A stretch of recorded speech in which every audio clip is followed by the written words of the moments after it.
Good evening. I'd like to welcome you to the Planning and Zoning, what am I doing here? Meeting for March 4th, 2021. Sorry, running a little bit late tonight. But we'll get this.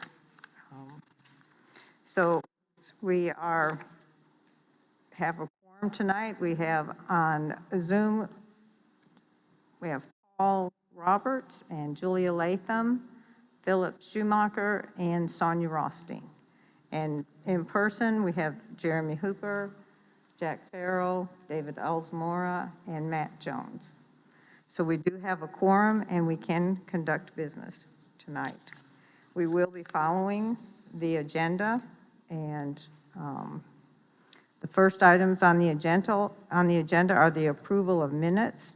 So for February 4th regular meeting. I move to approve the meeting minutes from February 4th as amended. Second? Second. All in favor? Aye. Aye. Any opposed? Motion carries. The next item on the agenda is approve the minutes for the February 18 special joint meeting with the council. Have any comments or questions, corrections for those minutes? Do I have a motion to approve?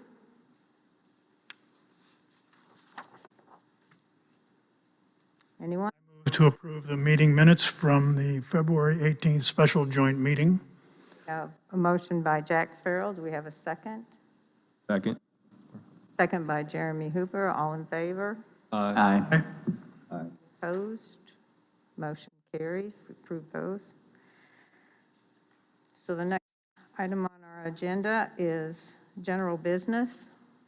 And there are two items that we want to discuss there. One is the training, and the other one is updates to the PDO.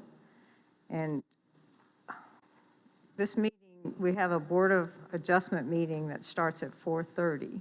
So before we get into this, I wanted to see if everyone is okay with continuing this meeting. We'll recess for Board of Adjustment and then come back and finish this discussion. Are you, those on Zoom, are you okay with that as well? Yes. What time do you think you'll be through with the meeting? I have no idea. You can just keep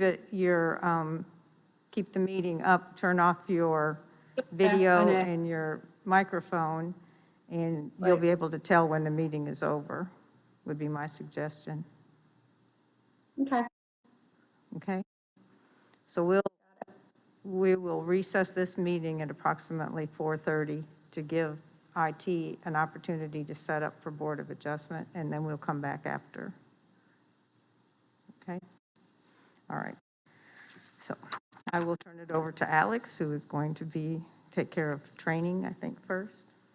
Right, so really the intent for both of these topics today, we'll go a little bit further into topic 2 here in a minute, but it's just to kind of work on identifying some needs either that staff has and they can ask and lean on the board for some assistance. And conversely, you know, a lot of the discussion or part of the discussion we had when the joint meeting with Village Council was obviously as staff looks to a more systematic way to provide training to all our advisory boards. But in the interim, if there are some items that this board feels they would like to have some sort of specific training on, staff can begin looking at opportunities, looking at resources or other sources we can gather to kind of get that prepared. Obviously, we discussed this at the joint meeting with council. The current pandemic has put a hamper on ability to really do some of the more routine trainings that have been offered, especially by the School of Government, you know, that they have every other year on an alternating basis. I obviously sent a very rudimentary, I called it Variance 101, out to you guys earlier today.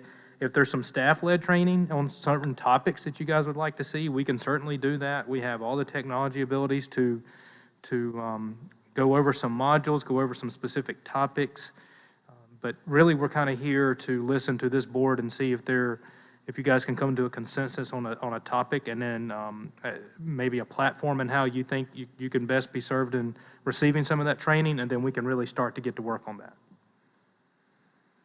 I know one thing that I would like is the next time you onboard a new member, that the members who have not gone through the current onboarding process would have an opportunity to go through that, because it seems much more comprehensive than what I personally went through. And just from looking, though, Cindy, it looks like it may just be you and Julia.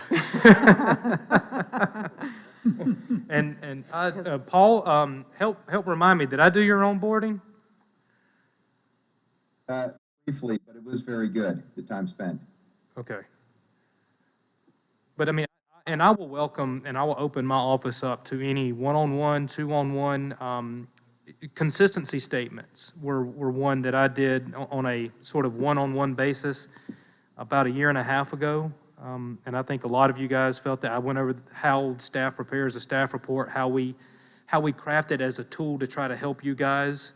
And, Cindy, I'm sorry to keep using you as an example, but you were ready, willing, and able to make motions, but you felt like you were getting so tripped up by the statutory requirement of these consistency statements. So then we implemented a different process, and I showed and met down with each board member on how we could see that working, and I think it's worked well. So if it's even a small topic as that, but it could really pay big dividends when we get in these type of situations.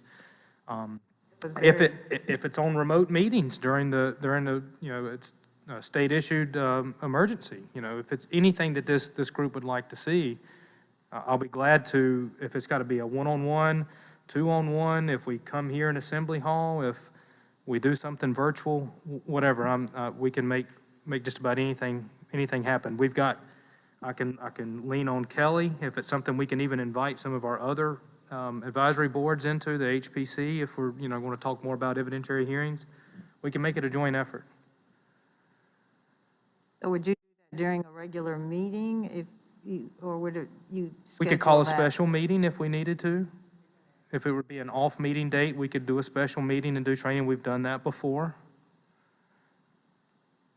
So there's a topic and what you guys do in your roles as planning and zoning board. If it's something for just basic board procedure, if it's legislative hearings, if it's more about text amendments, more about map amendments, conditional zoning, variances, evidentiary hearings, appeals of staff decisions.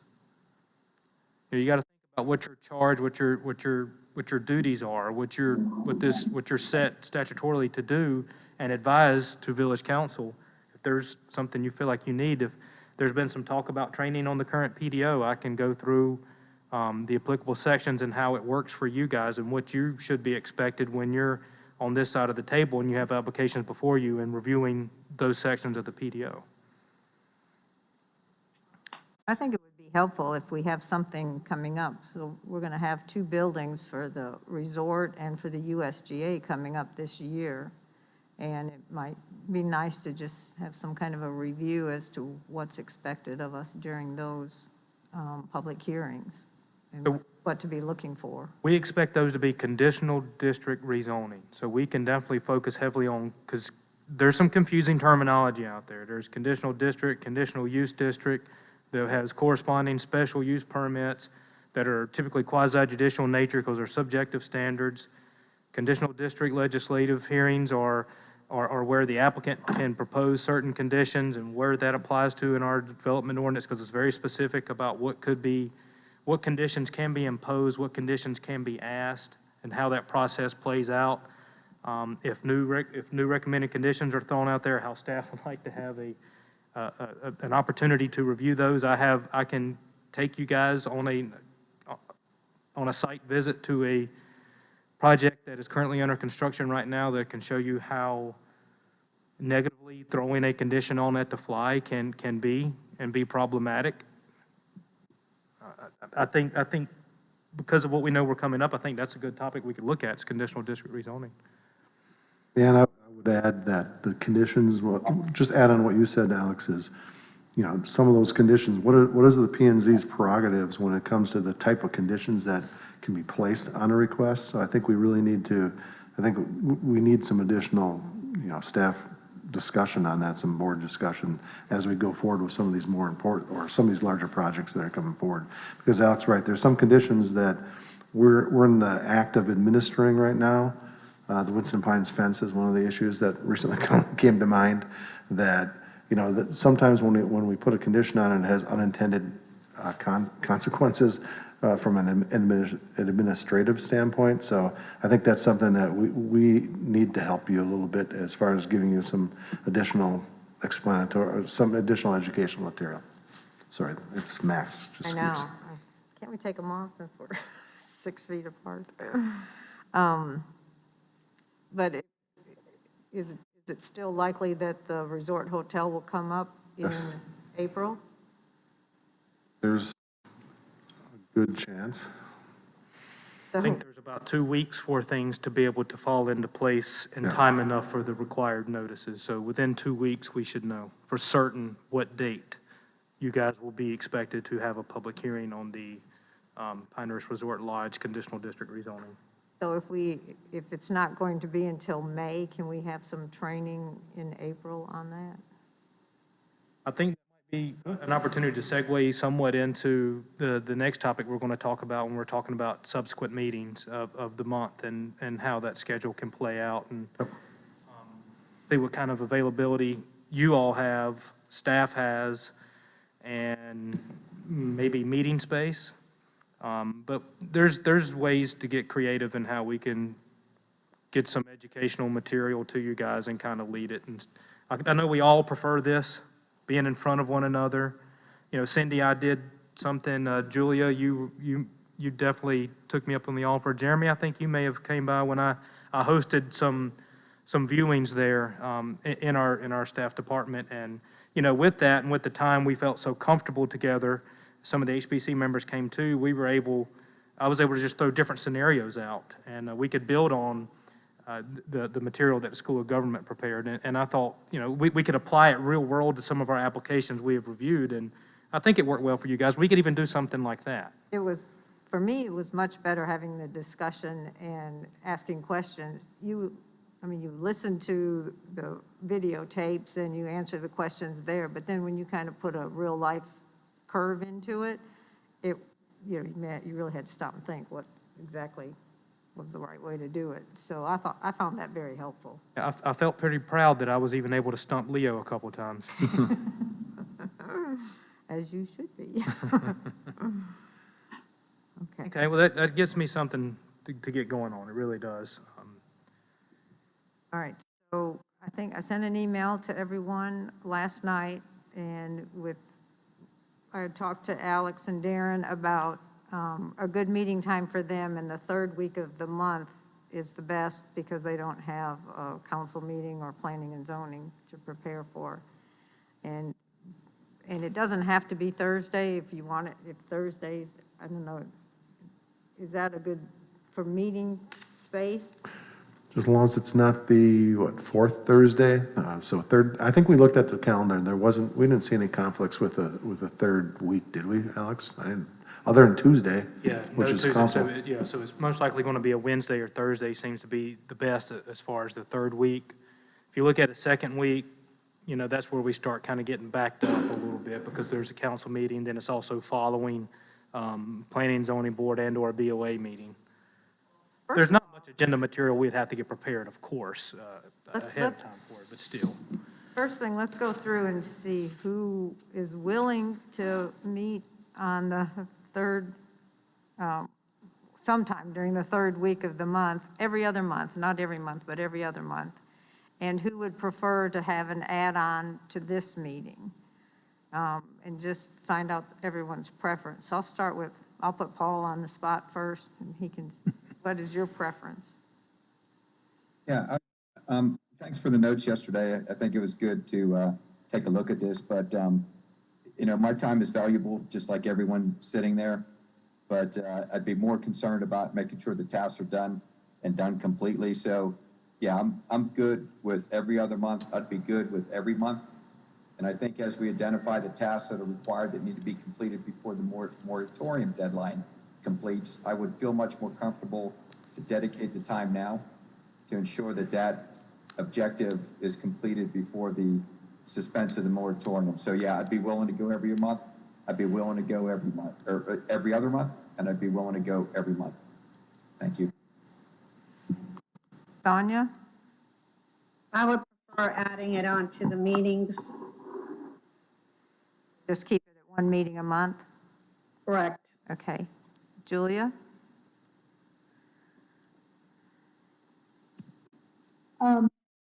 Every other month is fine with me. Like Paul, I could go every month. I would prefer not to add it on to the meetings just because when Board of Adjustment meets, it can make for a really long night, and I've got 2 kids that I'm juggling. Philip? Every other month is fine with me, and I also prefer not to add it on, so a separate meeting would be my preference. Okay. And would you be willing to do every month if it came to that, or would you prefer leaving it every other month? I could probably make every month work. It would just really depend on the week with me. Okay. Then we'll start with Matt.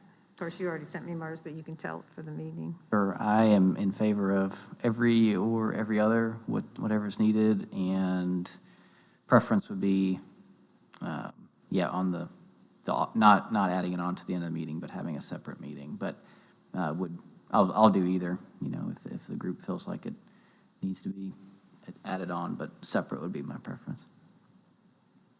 David? I have a conflict on Thursdays on the 3rd week of every month. Okay.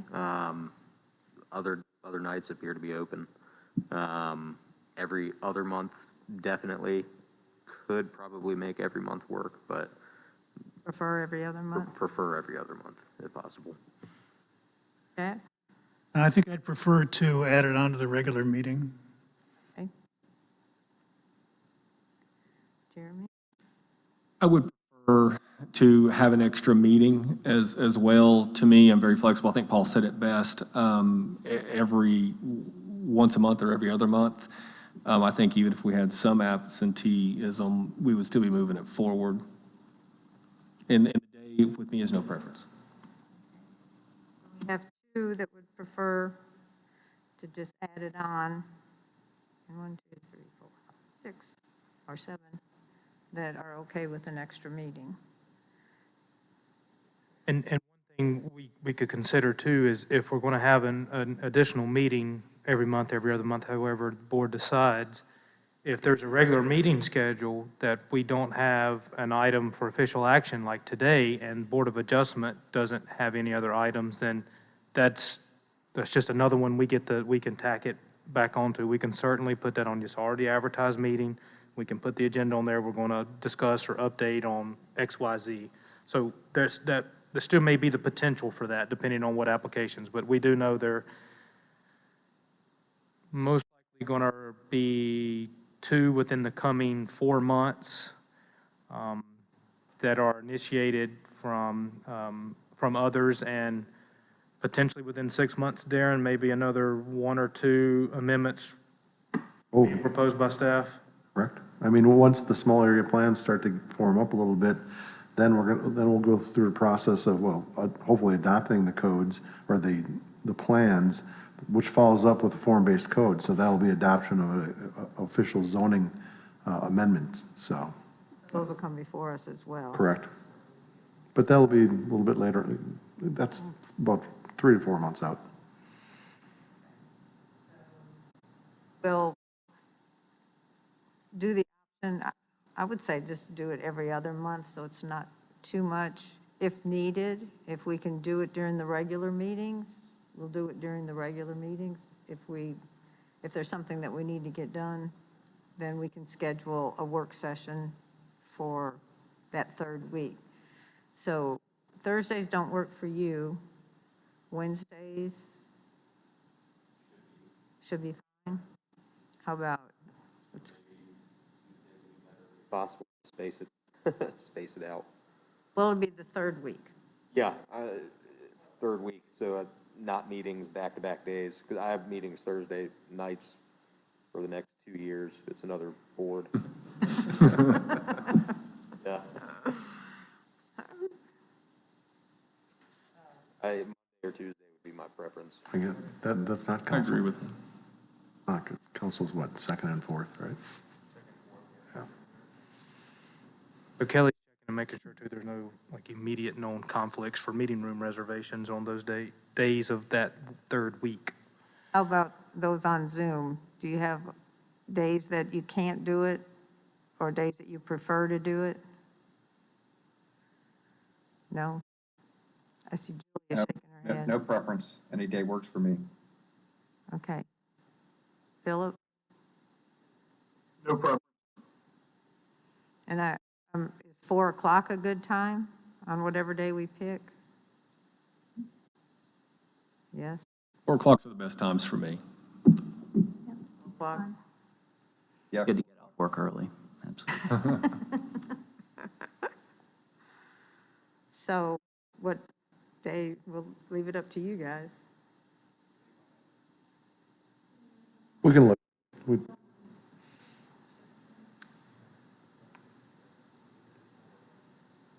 Oh, it's Tuesday or Wednesday. We'll get back to you. well, we've got to go into recess. Oh, so we got time? Have you, does Kelly found schedule? There's a couple of conflicts we might need to work out, Let's, especially beginning in May, in the month of May, there seems to be. And then we're going to be heating up with budget again then too, so we might run into some conflicts, depending on what times of the day those work sessions will be prior to hearing and action by council on the budget. yeah, let us research. We'll send out an email with. We got enough to go on now. Third week, Monday, Tuesday, Wednesday, maybe not Thursday for David. Right. And I don't know that everybody has to participate in That's the true. work, in the work sessions either. If it doesn't work out for you, you know, if they want to help, they can do stuff at their own time, and then those who can get together. Is that Yeah, we're not taking action. This is purely work session. We'll handle it kind of the way we did with some of the tree development ordinance discussion that we had. all right? So we'll determine the date and time later, and I think we need a motion to recess this meeting so that they can convene for Board of Adjustment at 4:30. I would like to make a motion that we recess today's Planning and Zoning Board meeting and reconvene directly after the Board of Adjustment meeting. Second? And a second by Jack Farrell. All in favor? Aye. Aye. After Board of Adjustment.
Okay.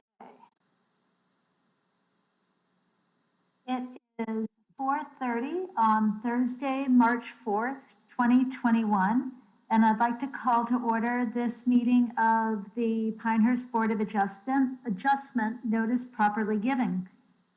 This meeting is being held electronically, in part, using the virtual meeting platform Zoom in an effort to comply with Governor Cooper's executive order.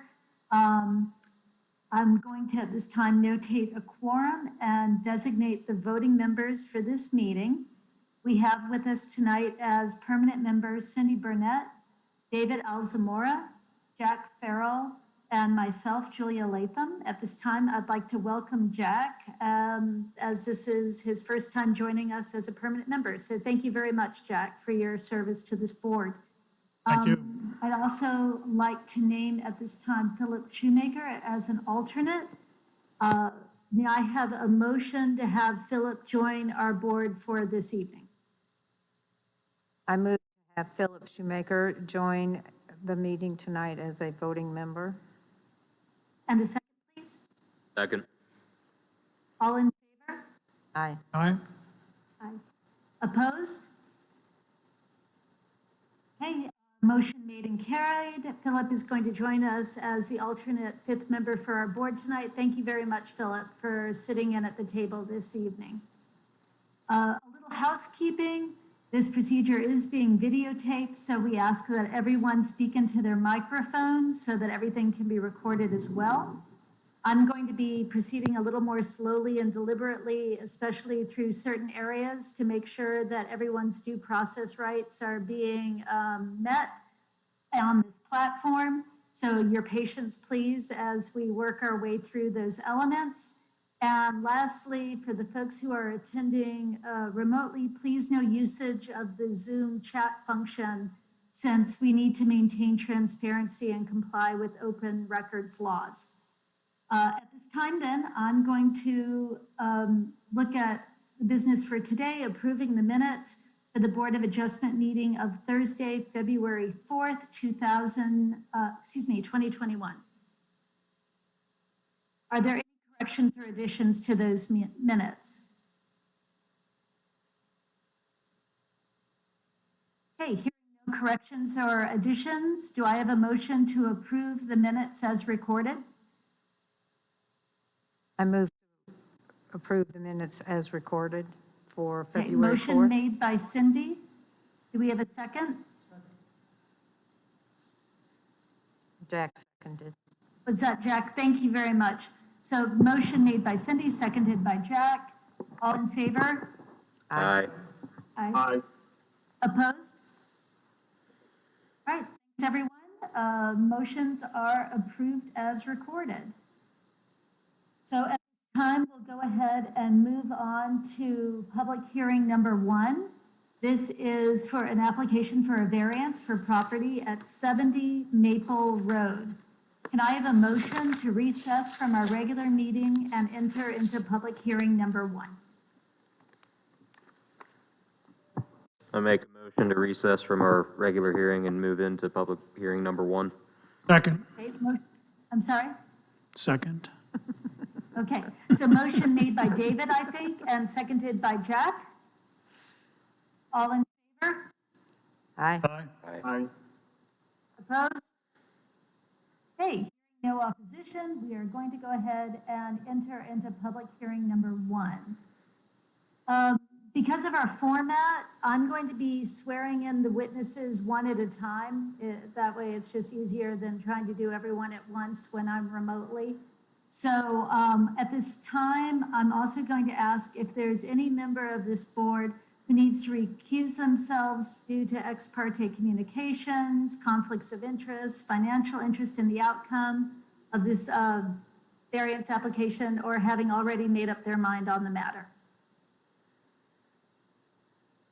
Okay, hearing no need for a recusal, I'm going to remind the folks on the board here today that our decision needs to be made on competent material and substantial evidence that is a part of our record. And then also, I'm sure that everyone had a chance to review the email that Alex sent out earlier today. Thank you very much, Alex, for refreshing all of our recollection on the various grounds and considerations that go into approval of a variance application. So at this time, I'm going to be asking Peter Hughes, who's going to be representing the village, to be sworn in. Peter, are you there? Yes, ma'am. Okay, thank you very much. Do you swear or affirm that the testimony and evidence that you're presenting to this board today is truthful? Yes, ma'am. Thank you very much. So at this time, I'm going to ask you, Peter, to read the request into the record and to give us any backstory, any information that the village would like to present on this application. Julia, this is Jack Farrell. May I interrupt for 1 second? Of course. Just as a matter of disclosure, I did visit the property last Tuesday at approximately 11 a.m. There was no one present at the site. I spent most of my time reviewing the front facade, which apparently is the issue here. I also wanted to disclose that I see that one of the pieces of evidence comes from the Tufts archives. You should know I have volunteered in the Tufts archives for approximately 11 years, and I'm extremely familiar with all the photographs, their characteristics, and the John Hammer catalog, having personally cataloged over the 80,000 of the records. So I wanted to make sure that disclosure was there. Great, thank you. Well, then I will also, in that spirit, disclose that I also visited the property. I also went on Tuesday. So I didn't see you there, Jack, but I was there, and I also confined my inspection to the front of the building. I visited the property this morning. Same here, I visited today and confined to the front of the property. Okay, thanks very much.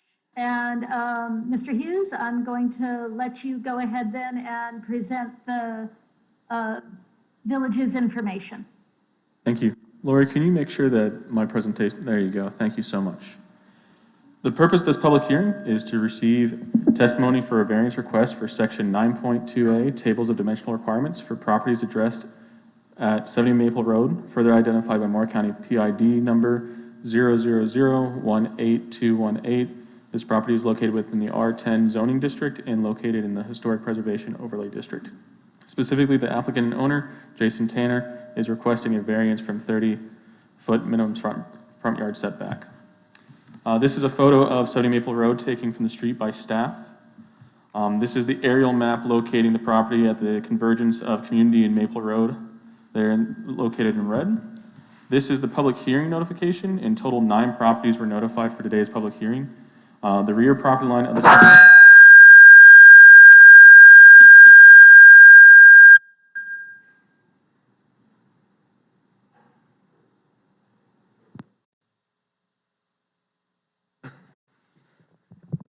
Apologies for that.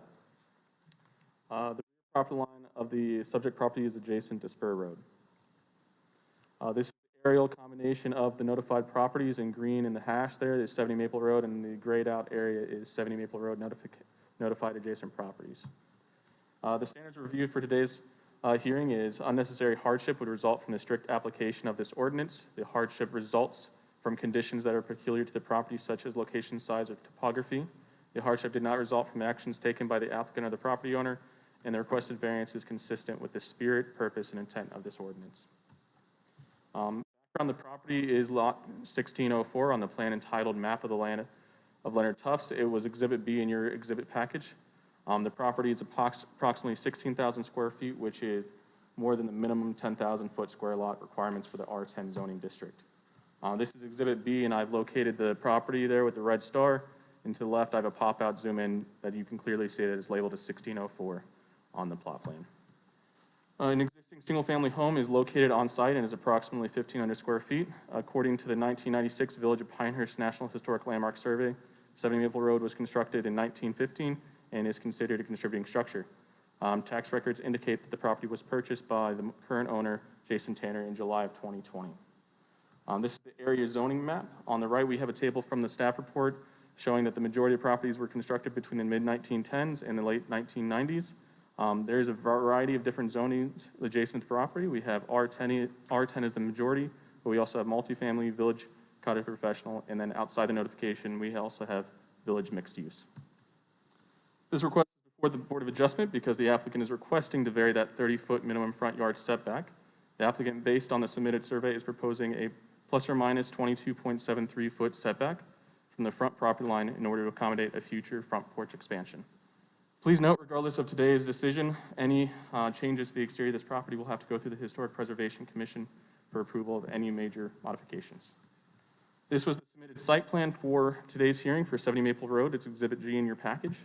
I've zoomed in to pull out and show you that it is 22.73 according to the survey. The existing structure scaled off by staff is plus or minus 4 feet encroaching that 30 foot, so about 26 feet away from the street. If approved, this would permit an approximate 4 foot of additional encroachment. The applicant may be able to provide more specific numbers during their testimony. In addition to the front porch, we also have additional encroachments shown on the survey. The detached garage is actually over the rear lot line by 2.5 feet. The accessory structure is encroaching into the required 10-foot setback by approximately 6 feet, and both those structures are approximately 450 square feet in size. The applicant has submitted existing elevations of the primary structure as part of their exhibit package. That is Exhibit H, showing the front, left, right, and rear elevations of the existing property. They've done that also for the existing accessory structures. On the left, we have the garage, and on the right, we have the shelter located adjacent to the pool. They've submitted an existing floor plan as well to show you the floor plan of the existing home, and they've submitted a historic photo of Idlewild Cottage showing children on the front steps of Idlewild. They've also submitted proposed elevations of primary structures for you to visualize their concept for the expansion of that porch, for the justification for the requested variance. They've submitted updated improvement elevations showing the improvements to the accessory structures as well, which is Exhibit M. And they've submitted an additional proposed floor plan that's mislabeled, I apologize. Proposed floor plan is Exhibit N. In today's exhibit list, everything was included on the screen except for the staff report, which was not included in the PowerPoint, the applicant's consent for electronic meeting, application for a variance, applicant's letter to the board, and the dimensional table requirements were not shown in the PowerPoint today. At this time, staff would like to submit the following into the record: staff report, presentation, application, applicant's material, photo, site plans, and findings of fact. And I'd be happy to answer any questions at this time. Okay, are there any questions for Peter on behalf of the board? I do have some questions to staff, if that's all right. The front page of the department staff report specifies the proposed setback to be 22.73 feet.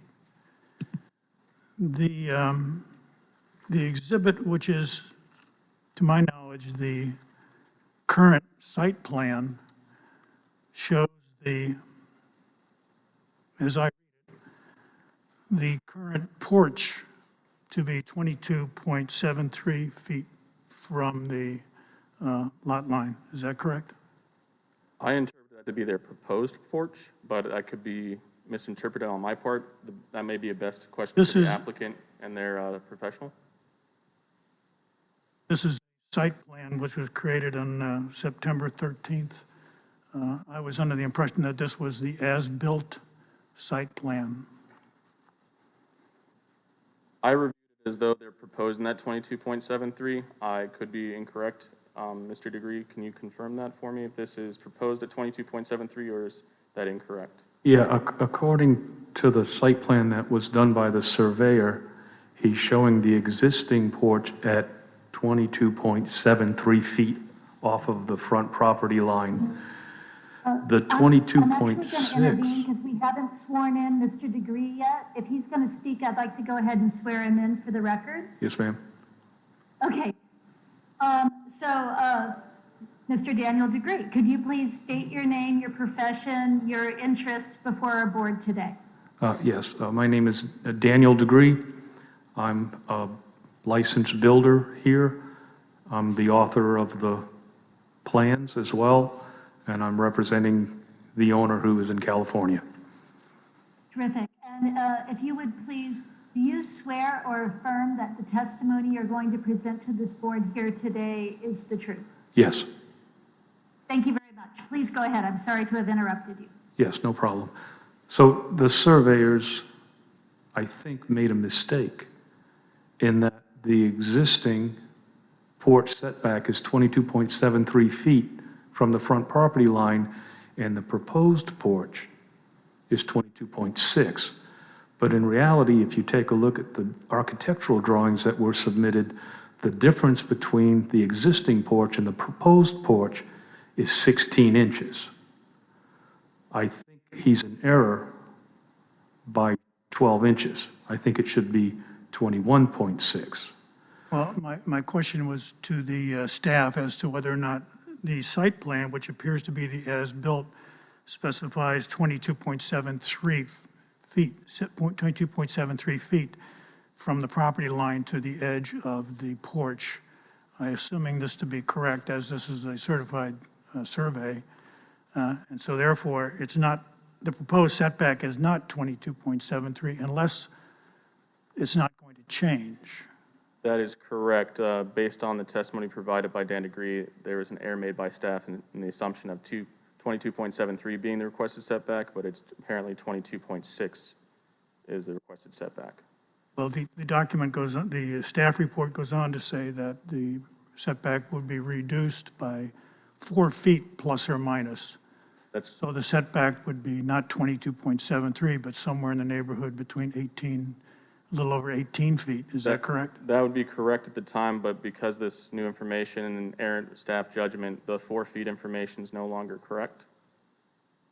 So that information needs to be updated to reflect the correct record, which I believe is a 12-inch increase or decrease in the setback from the street. Okay, well, we're going to address that later on because it needs clarification, I would believe. Thank you. The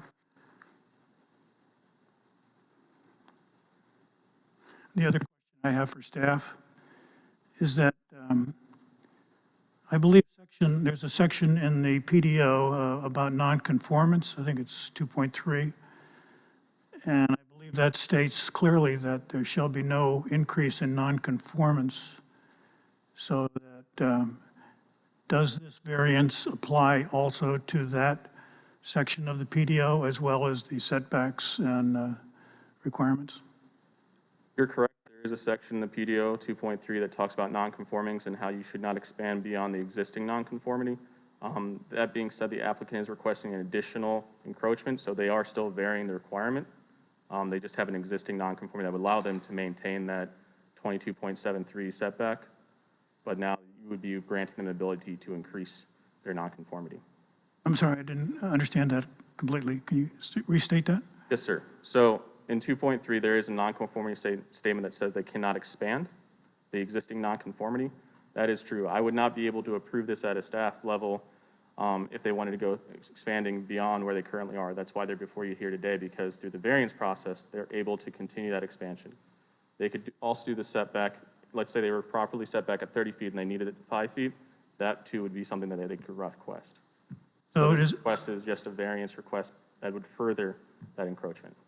So the variance request impacts both the setback requirement in the table of dimensional requirements as well as section 2.3, which calls for no increase in nonconformance. Is that correct? Repeat the question. I'm sorry. So this variance request not only requires a revision of variance from the dimensional requirements as specified in the PDO, but also a variance from the requirement that no increase in nonconformance can occur in a structure. Is that correct? No, sir. If this variance was approved, it would no longer be considered a nonconformity because it would go with the land. Once it's approved, the setback for this property would be what is decided today. So there would be no nonconformity moving forward that front setback. The setback for this property would be 22 point whatever feet is being requested, 22.6, I believe. So there would be no more existing nonconformity on that front setback. The other existing structures would still maintain their nonconforming status. Thank you.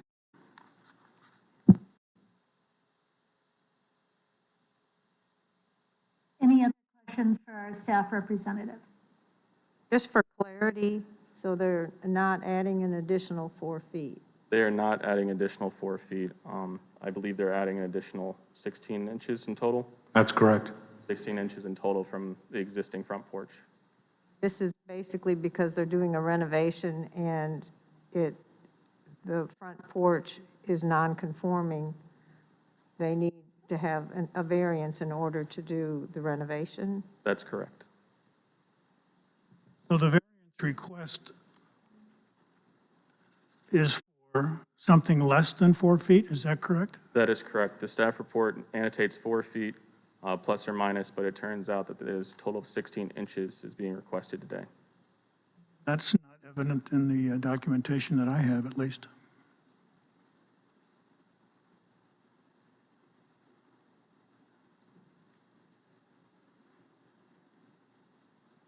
I feel like we need an Updated site plan.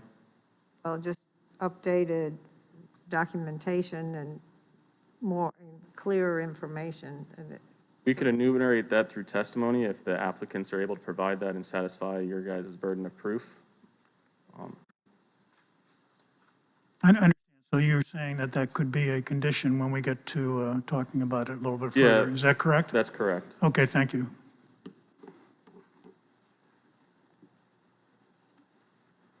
Any other questions for Mr. Hughes at this time? Okay. I have in my notes that I see that Mr. Tanner is with us. Mr. Tanner, do you wish to address the board, or would you like Mr. Degree to continue? How would you like to proceed? Greetings, everybody. It's good to see everybody. This is my girlfriend, Rebecca.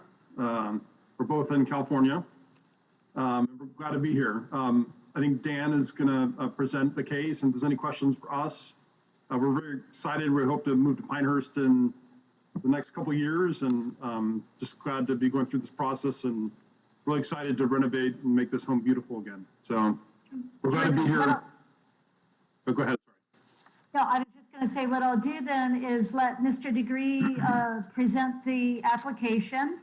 And when he's wrapped up, after the board has spoken with him, I'll swear you in and perhaps Rebecca and let you all address the board yourselves, if that sounds comfortable to you.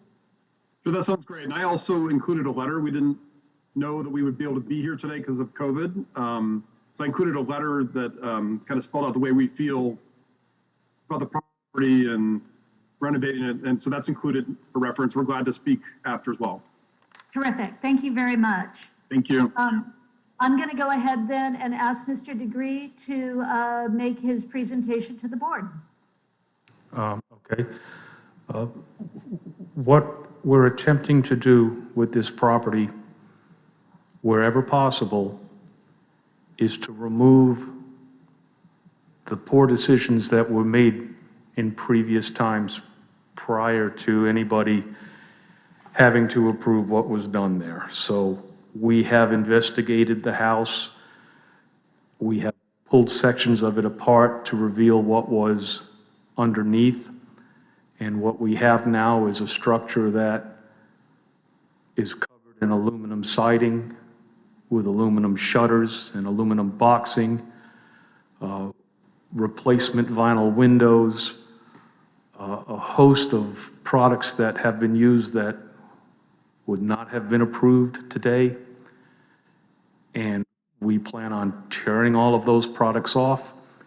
Underneath those products are the original products that were used when the house was built 100 years ago, to include cedar shingles and pine trim and wood windows. And we want to replicate that with new products that will match what was there existing. The front porch is problematic in a couple of ways.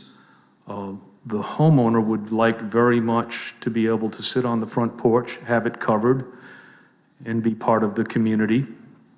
I think if you've all visited that house, you've understood how many people use that street. It's a pedestrian walkway. And all hours of the day that we've been out there, there have been people jogging, walking, riding bicycles, with baby carriages, et cetera, walking dogs. And so their intent was to buy a house in the historic district, be part of the village, and adopt that lifestyle. And in order to do that, we need a front porch that would be functional. And what we've got out there right now is too shallow, and it's not covered, and it needs to be enlarged in order for it to be functional.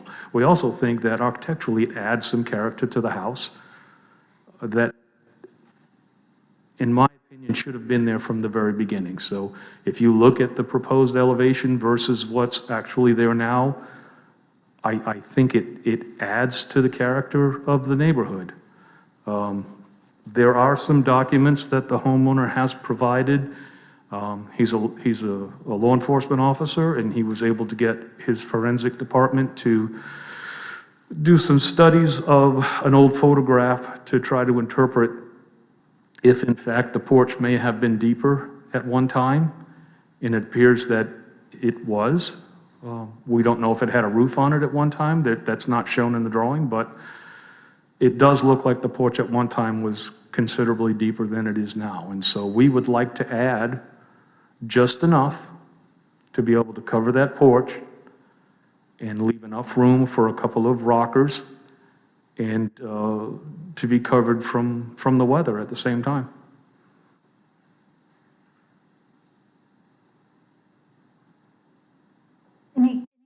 Would you like to comment on the discussion that Mr. Farrell was having with Mr. Hughes relative to the setback, whether it's the 4 feet or 16 inches, and amend the request that's before us? Yes, ma'am. Based on the architectural drawings that have been submitted, the difference between the original porch that's there now and the proposed porch is 16 inches. So what we're looking for the variance for the front, the difference being 16 inches. So if 22.73 feet, or 22 foot 9 inches roughly, is what's there now, we would like 21 foot 6, 21.5, and we can make that work.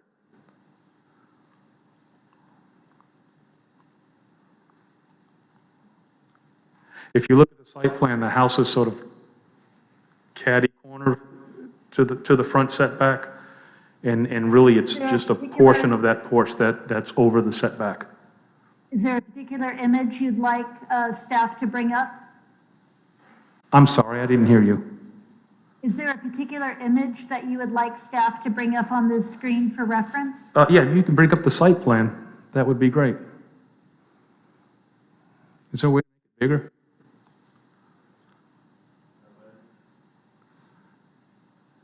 Yes.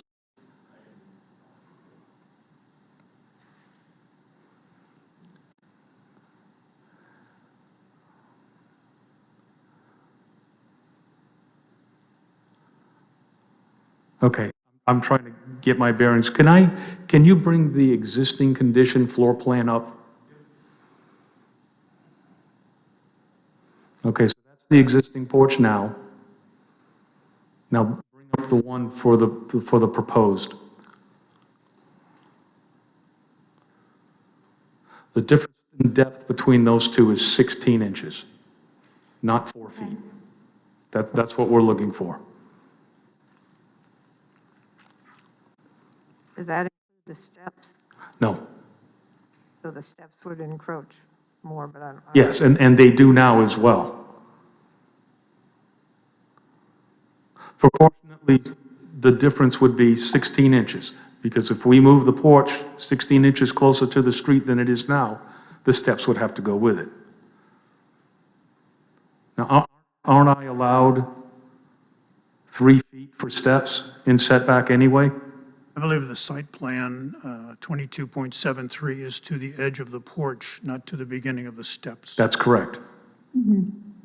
That's the normal site. site plan protocol, I guess yeah. Yes, sir, that's correct.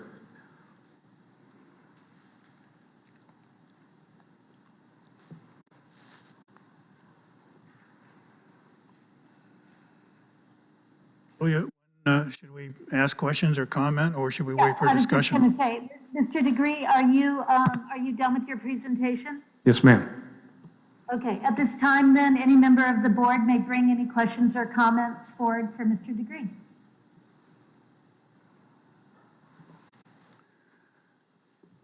Well, I seem to be alone.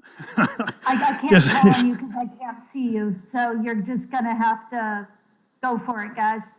Okay, I have a comment, we go. question, concern.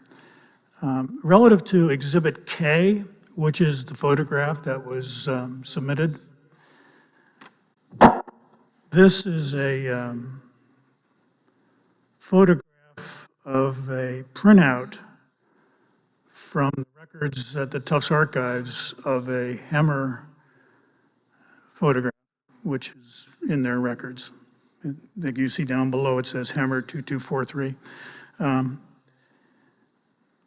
The photograph of this photograph was apparently taken at an angle because, as you can see, the photograph is wider on the bottom than it is on the top, which leads to the perspective that the porch is deeper than it is. That's a perspective issue. The porch appears to be similar, if not exactly the same, as the current porch from this photograph. And if you see between the two children, you'll see the edge of the cedar siding runs under the porch and, or under the deck, under the front door, excuse me. And therefore it is not really the front, as stated in the document states that the front door is now 6 inches above the porch. This photograph shows that exact condition. So the photograph tends to be a little bit misleading when taken at an angle like this. And it's likely that the photograph represents the porch as it is today. Obviously, the railing is completely different. This being showing wrought iron, look like might be wrought iron railing versus the wooden railing, which is currently existing.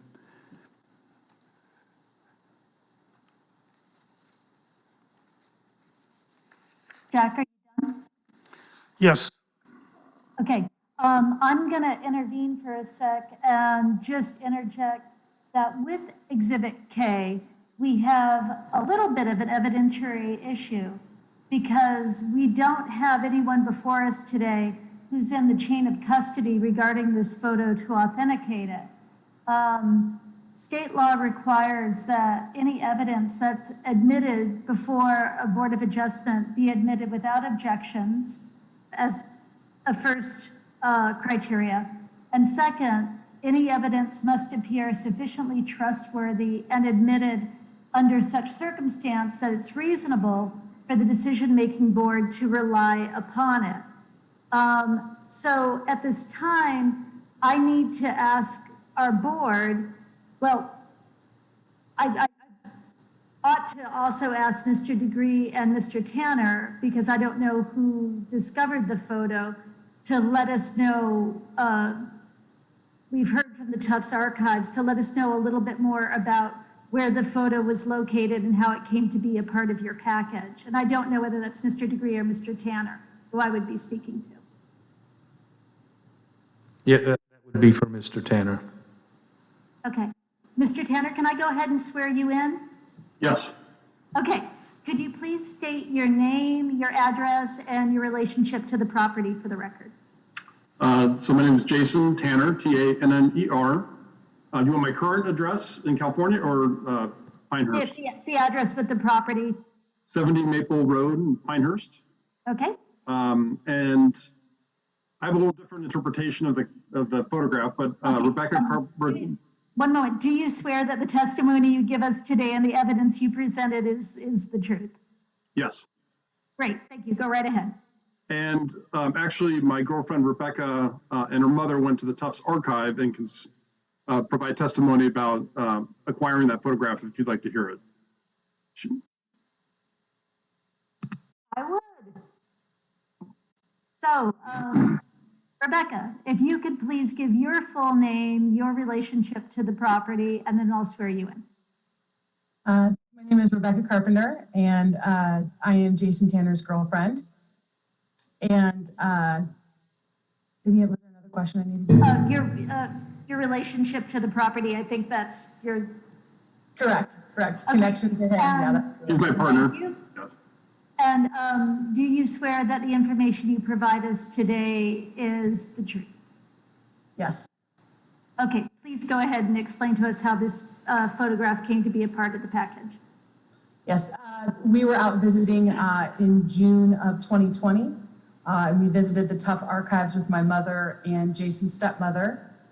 And the picture was taken on June 16th, 7, 8, 9, 10, around 10:20 a.m., along with some other photos that the archivist had pulled for us for the property. And the archives pulled this particular photo for you, why? Because we were inquiring about the property, we had found out that it was for sale. And so when we went to go investigate the history, she had pulled the file, and in the file was this photo. It was a copy of the photo, not the original photo itself. Okay, thank you very much. At this time, I'm going to ask the board, is there anyone on the board who has any concerns or objections to the admittance of this photo? What is it being admitted for Oh, I'm specifically? What is it being admitted for? Is it being admitted to show the original state of the porch? I'm just a little, as long as we're specific in what it's being admitted for. I'm sorry, was that David? Yes. Okay, thank you. Mr. Tanner, you can answer. So my interpretation is a little different about the porch. I'm a homicide detective in California. I try to look at it from a forensic take. Unfortunately, there's not enough angles and measurements that we could use photogrammetry. But I look at the evidence from the porch, and I see a much deeper porch. Right before the first step is a concrete pad that appears to be possibly the old concrete pad. And if you look to the right of the boy that's standing there, there's one in between the railing. There's much more porch. And then to the right, to the leading edge of the porch, there's a great deal more distance from the edge of the porch to the building or to the house. And then if you look underneath the door frame, it looks like the pad back then, I think pretty close to the original state, goes up just beneath the front door. And now it's about 6 inches beneath, which leads me to believe that the pad, the concrete pad at that time, that was probably original to the house, was much bigger. And so I wish I could have provided exact data about it, but if you look at all these different things and use common sense regarding that porch, it definitely does look much deeper and was a bigger porch back then. We'd like to return it at least to somewhat, some semblance of that so we can enjoy it. Thank you. So turning back to the board, do I hear any contest regarding this particular exhibit? With regards to Exhibit K is, or appears to be, a photograph of the front of the subject dwelling taken some time ago. I believe that's a valid issue, and in fact, it can be entered into it as a valid exhibit as a photograph that represents the front of this subject dwelling sometime in the past.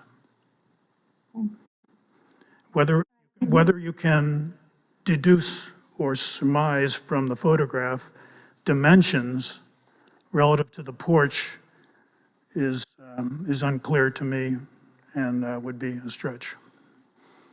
When I visited the house this morning and looked at the front porch, it appeared to be the same size as the photo, in my perspective.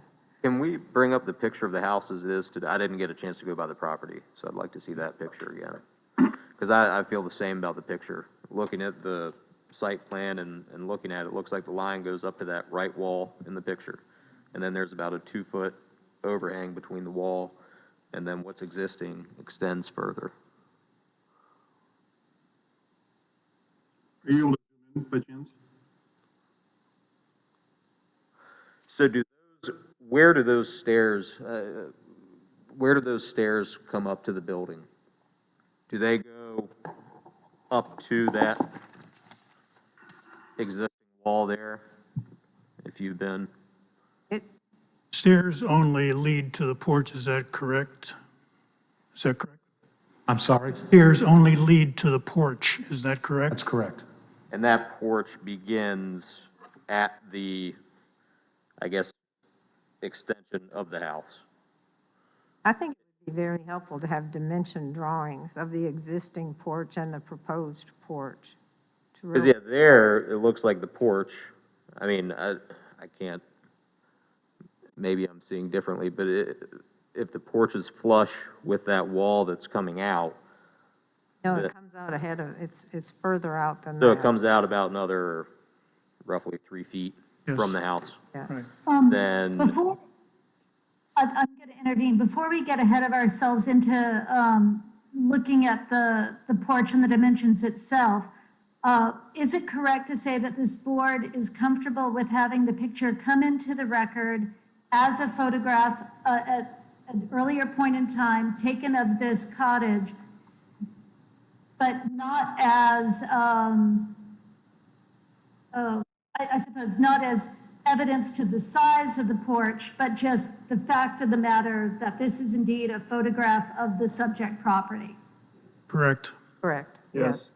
Okay, let's go ahead and proceed. Philip, I saw your hand up. Is that?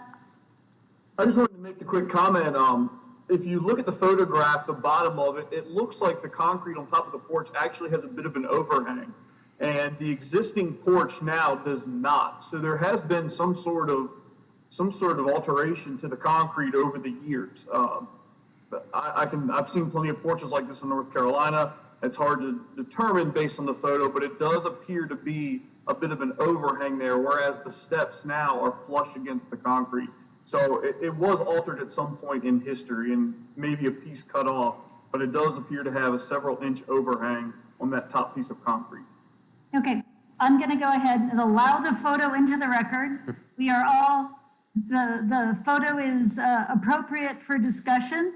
It is properly part of the record, and we'll go ahead and continue the discussion from there. Thanks all. I'd like to reference the lot 1604 in Exhibit B. When I look at that outline of the building, it doesn't look like it has a front porch on it at all. And you're wanting to go back to the original design of the building. I'm not sure that. I believe this is identifying the incorrect lot. The lot in question is actually the one below that star. Correct. It's the lot next to it, Cindy. 1603? Yes.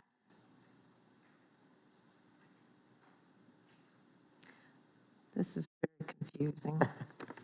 I think all of this needs to be. I would actually like to jump in. 1604 was subdivided at some point. This is just the original plat for the lot.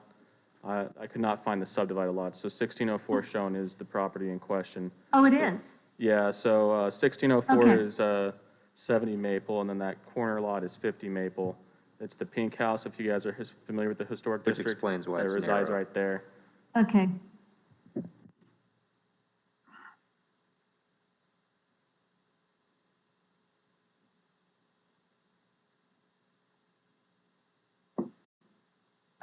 I don't, I would like some more information on this, more accurate information, like a dimension drawing of the existing and proposed porches and exactly what the setback would be. That's, May I talk? I'm sorry, who was that? Dan Degree? Oh, please, go ahead. Okay, the site plan that you were just showing with the red star, can you blow that up a little bit more?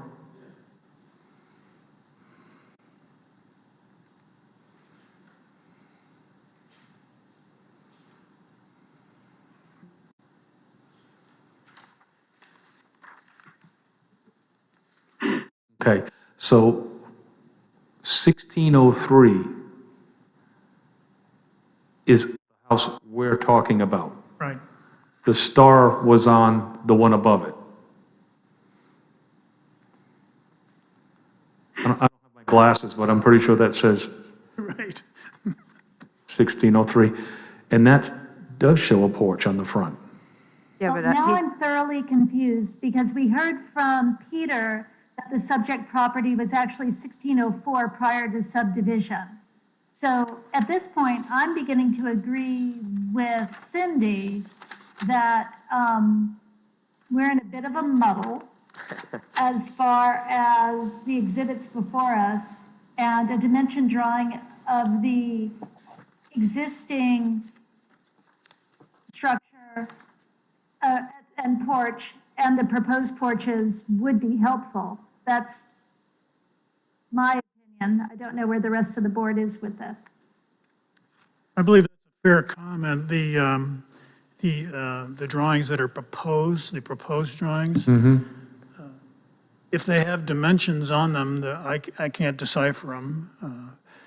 So I believe that's correct, that more information as to the exact existing conditions, dimension-wise, and the requested variance dimension and the degree of nonconformance that would increase would be very, very helpful. Understood.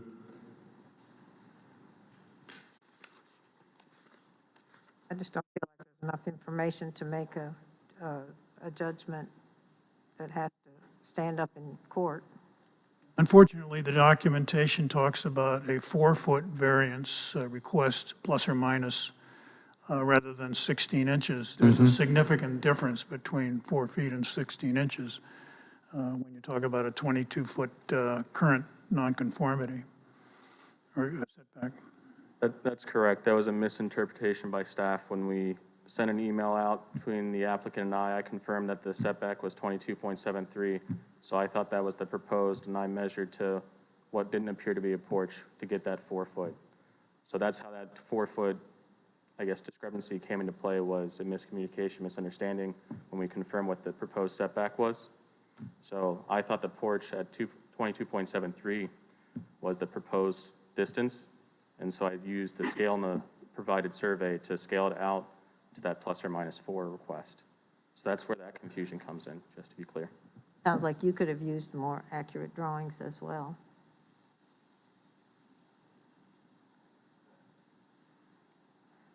Are these, how accurate are these area zoning maps? I mean, I would look at Exhibit G, which is the site plan, versus the map. Is that an older rendering? It comes into play, I guess, more for the, if that's supposed to be the garage. I just don't know what I'm looking at there. G, speaking of G, Exhibit G is the site plan, yes. which shows the only encroachment by the garage onto Spur Road is that back corner. Looking at the area zoning map, which I don't know if that's, it's page 7 in our packet. I believe comes from the Moore County GIS system. Okay. And historically, the lines that it draws automatically on either a satellite or the map tend to be not necessarily reliable. You're much more I just better wasn't off sure going with an where that actual came from engineering site specifically. plan. I would agree. I don't know if there's enough detail in what we're looking at to know, what the difference is between what's existing. I don't think it's clear enough. In other words, what the real request is. Yes, yeah. And we also discussed briefly the, in Exhibit D, where you, discussion of the hardship. The statement in the first block, I assume this was prepared by the applicant, Yes. says the hardship is that they want to return the home to a useful and historically accurate state by returning the front porch to its original size.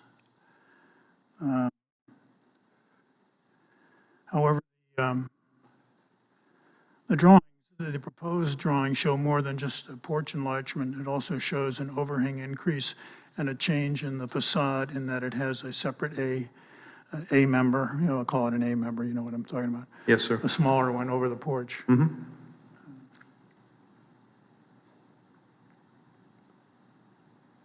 But there's no evidence that that A member ever appeared or the overhang ever was over the porch. No, sir. Completely. Correct. Okay, thank you. So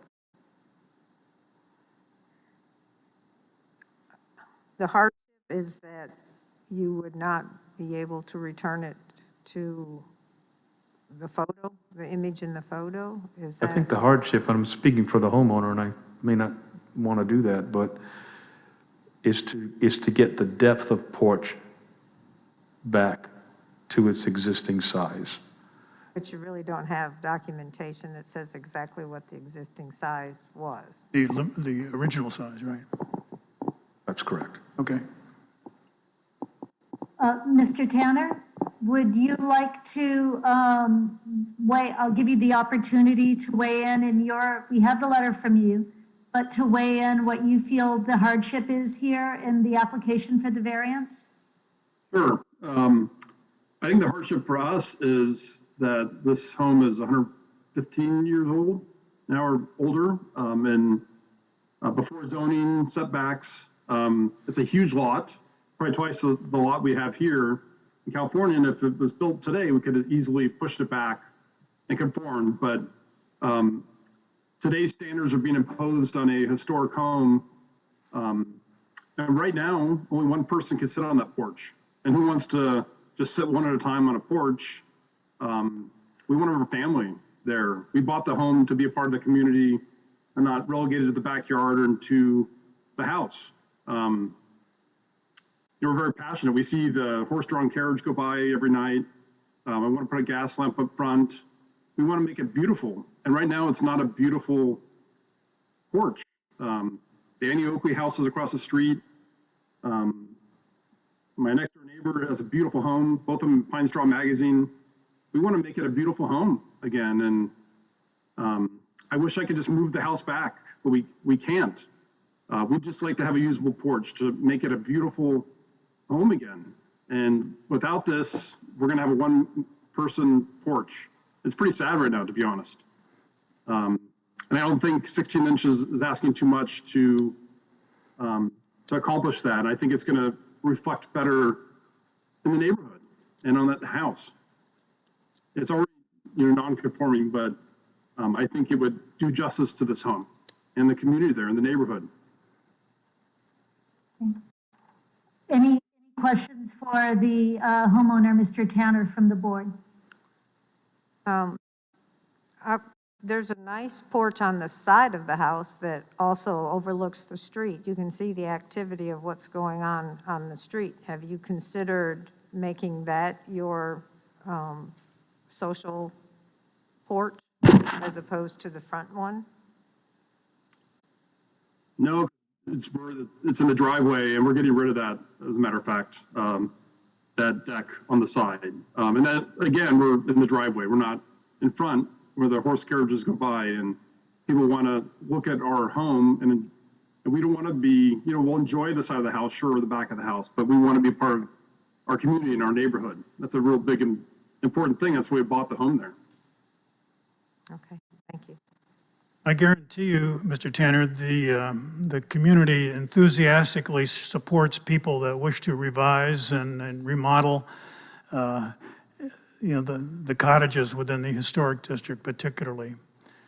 The dilemma is, though, that unfortunately, the hardship that you state for this particular property is shared by a great number of the properties in the neighborhood and particularly in the historic district. And so it's not particularly unique to this property. And I would say, I remember my Bart Boudreau brought up a 65 Cherokee Road that had a similar issue with a porch. I understand the planning department burned down at some point. They had one photograph or some photographs of the front, and were allowed to, a variance to return the porch and provided, that the setback was, they were allowed the variance basically to return the porch to a more historically accurate porch. And I would say, if you really study the photo of those kids, as a detective, I mean, I would look at different points on that porch and look, it looks to me like a larger porch. You look to the right, leading to the side of the house, and that original concrete pad is much bigger. It goes all the way to the bottom of that, the door frame. And now it's not nearly that size. And I would say that the concrete pad, a part of that old concrete pad is still visible today before those steps. And that's approximately 10 feet from the front of the door.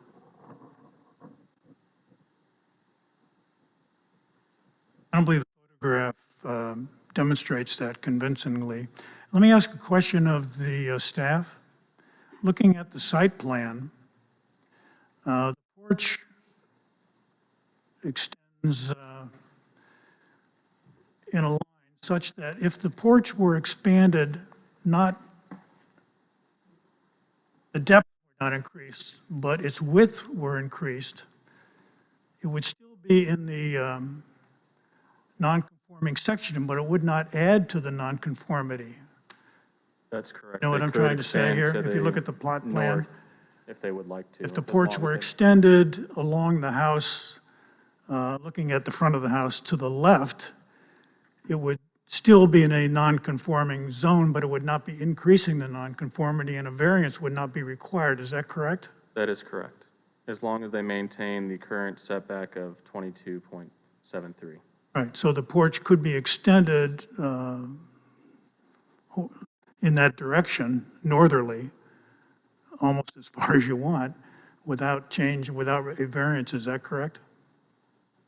Like I said, it would have to be at that 22.73 setback Right, distance well, that's the established. closest and they point could is go- now 22.73, and that is the, I would say, the southwest corner of the porch, if I can use that term. And it could expand to the north. Extending keeping it to the north would not change and would not require a variance. Is that correct? That is correct. It would require them to go before the Historic Preservation Commission, though.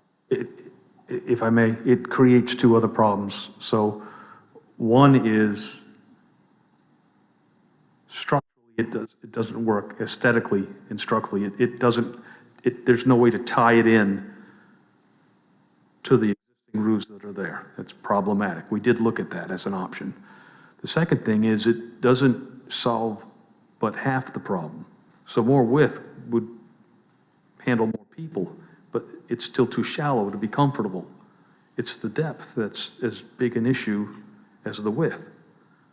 So to get people out there to be able to use it and function out there, it needs to be deeper. The current 6 feet is not adequate. Is that what you're saying? Yes, we'd like 8-ish.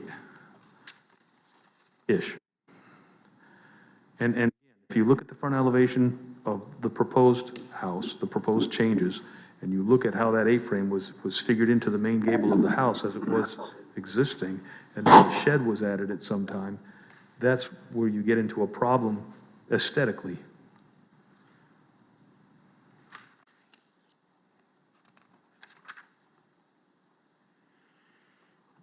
I think that should be noted in the proposal to outline your hardships.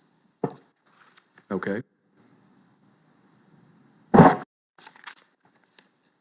Right now, the board has several choices before us, and we're still in the public hearing. And before we close it out, though, I wanted to remind the board that the options before us are to approve the variance with conditions, deny the application, and we can also continue the meeting for a determination based on more information. I'm hearing that there may be the possibility that a continuance asking for more information may be where we're headed. Before we close the public hearing, I'd like to know if anyone on the board has any more questions for our witnesses, such that that cure is not required. And some folks may feel like they're ready to make a vote now, which is fine. I just want to make sure that we make the use of our witnesses' time before we close out.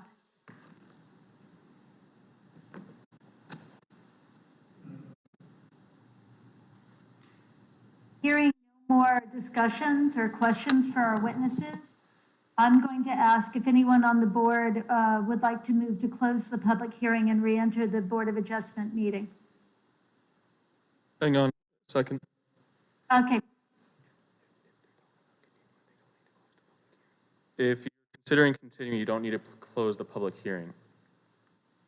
Okay, thank you.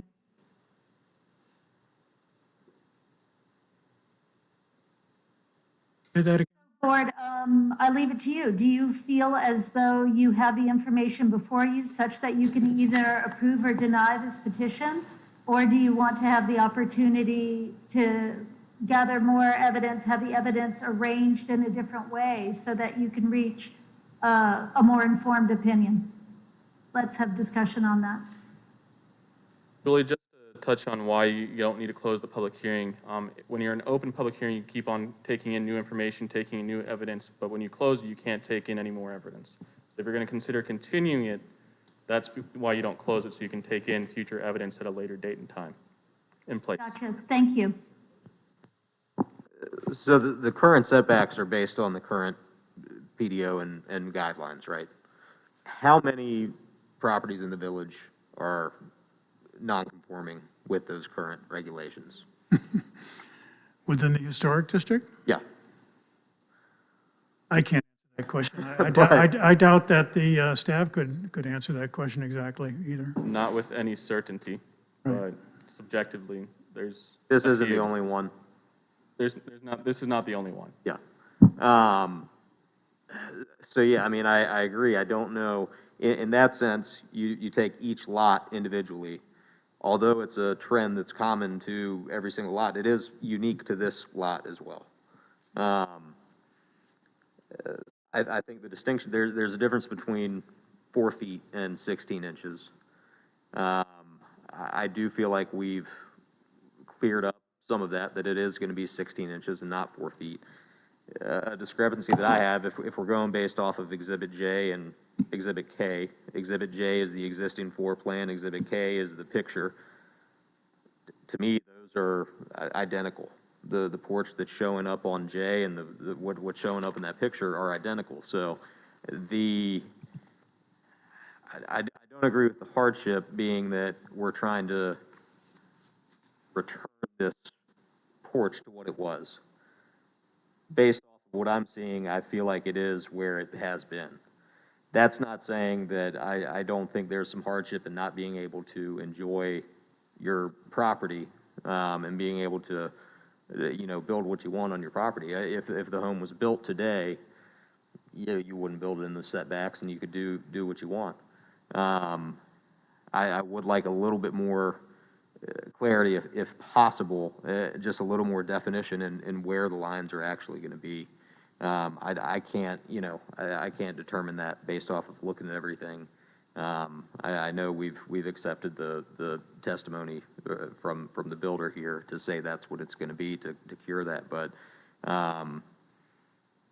yeah, I'd just like a little more specificity if possible. To vote on it today, I would have to decline it based on the evidence that was presented to us today. So I don't know if that comes into play or not. Cindy, are you suggesting that, I heard you say earlier in the meeting today that you feel like you would benefit by having a dimensional drawing of the existing porch and the proposed porch. And along with the setback amounts, yes. Right. Okay. So if the applicant is willing to provide more information, then I think that would be great. If they would like for us to make a decision today based on the evidence that they've presented to us today, I don't feel like there's enough hardship to grant the variance, just from what was presented. Mr. Tanner? I was just going to say you could, oh, go ahead, I'm sorry. I was just going to ask if you were amenable to having us continue this hearing with the idea that you would amend your application to present the information that the board's requesting. Sure, unless Dan is able to explain that now. I'm not sure he's able to offer that. And I would say that looking at a photograph, a current photograph of the porch might, because it's not a close-up that I've been shown, what might be beneficial to you guys as well to see that's not the same porch as it used to be. The current porch compared to the porch that I think was original to the home. But we're able to continue whatever it takes for 16 inches. So I don't know if Dan can answer your questions right now. We're hoping to start a remodel soon, and but we're willing to do whatever it takes. Okay, thank you. It is just 16 inches. I understand that, but there are larger implications in variances in the historic district and what it could mean for future development and future changes in the area. So we're keeping that in consideration as well. But yeah, right now I think I just need a little bit more specificity. And I agree, we need more specificity, but I'm not convinced that it's going to change the degree of hardship relative on this property that it has, considering the entire district and on neighboring properties, whether they have similar hardships. Are there Is there anything that I'm sorry, did I cut you off, Cindy? Are there other photos of this home to show you what it looked like in the past? Or you say you want to return it to make it historically correct. Do you have documentation that specifies what it was historically? So my understanding is the planning department at some point burnt down. We have nothing from, I wish we had plans we could provide, wish we had other photographs we could provide, but that's the only thing that survived from the plans and photos is that photograph that at the Tufts Archives. I wish we could provide more, and I know that 65 Cherokee Road also had a similar issue, so maybe that's a good case to reference as well, that a variance was granted based on just old photographs and imposing on the setback. So this is the only photograph that you have of what that is historically correct? Yes. Okay. That's the only thing that was found. That's the only thing that my understanding survived. And that's the fundamental reason for the hardship. Is that correct? I would believe so. I think if you really study closer the photograph from there, it's a much deeper porch. There still looks like a pad left over currently in front of the porch now, but that porch, the current porch has been dumbed down. It's 6 inches below the door frame now, and you look in that photograph, it's right up to the door frame. It's a much bigger concrete pad. And looking to the right of that little boy, there's several feet going from one inward from the steps and then all the way to the edge of the house. So I think for me, it shows that porch was much bigger originally. And I know that you can't really see it in a far away shot of the house currently, but if you look closer, I think that's pretty evident. And I wish we had more photographs to provide. We don't. And I think Dan also points out we'd like to have an overhang with fans and to be able to sit out there and enjoy the neighborhood out there and have a little bit of breathing room from the railing. And I think that old photograph shows that's what it used to be. I think it used to be at least 10 feet out, but that's my opinion. And you know, in my field and as being a detective, you got to use whatever you can evidentiary wise, and that's all we have. Thank you. Philip, was there anything that you wanted to contribute? Nothing that hasn't already been said. Okay, thank you. Turning back to the board then, at this time, is there a motion before us?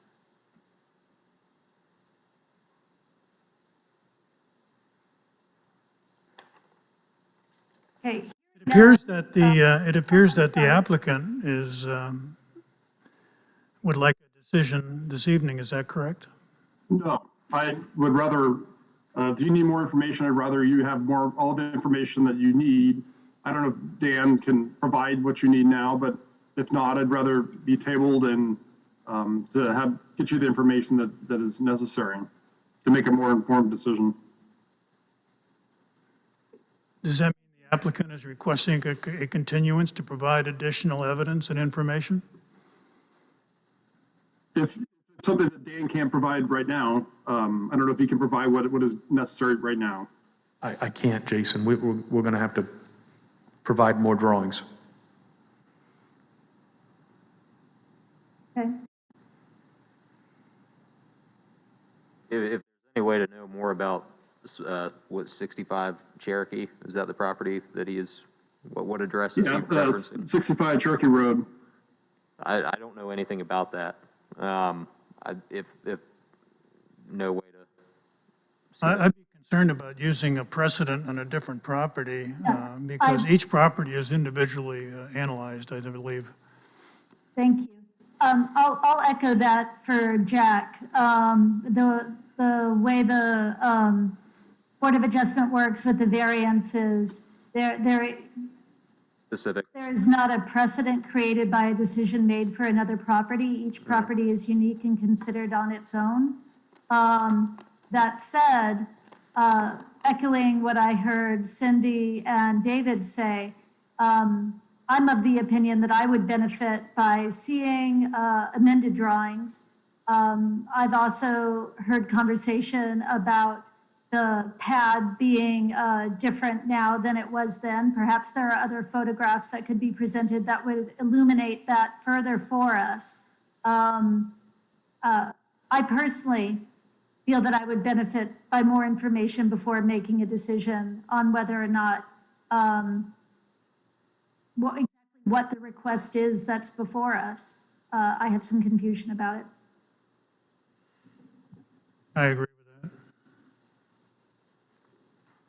All right, at this time then, I'm going to ask the board if there's a motion on the table.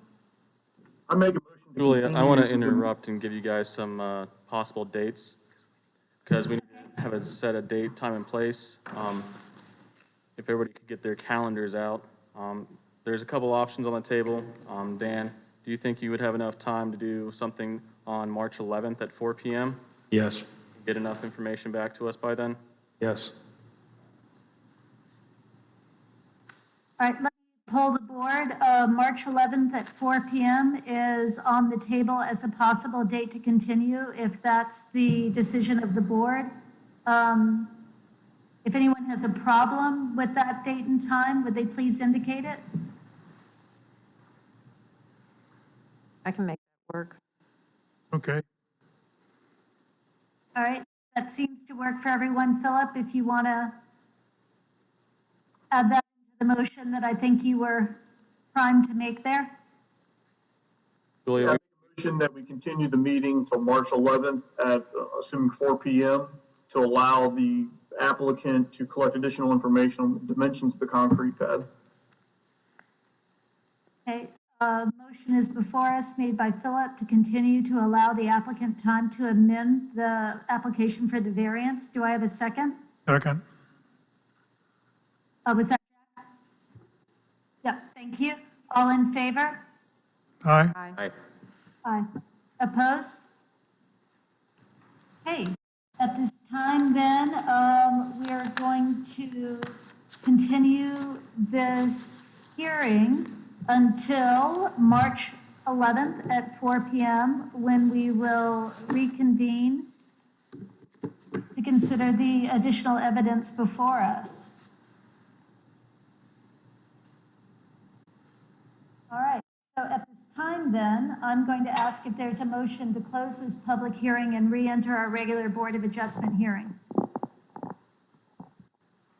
I don't believe that we're closing the public hearing. I believe we're just recessing. Oh, correct. Thank you, Jack. Correct, thank you. We'll leave the, you're correct. We'll leave the hearing open. Thank you. Thank you. See you at March 11th. March 11th, 4 Okay. PM. Thank you. Thanks for hearing us today. Yeah, Thanks, thank you. everybody. Thank you. Thank you.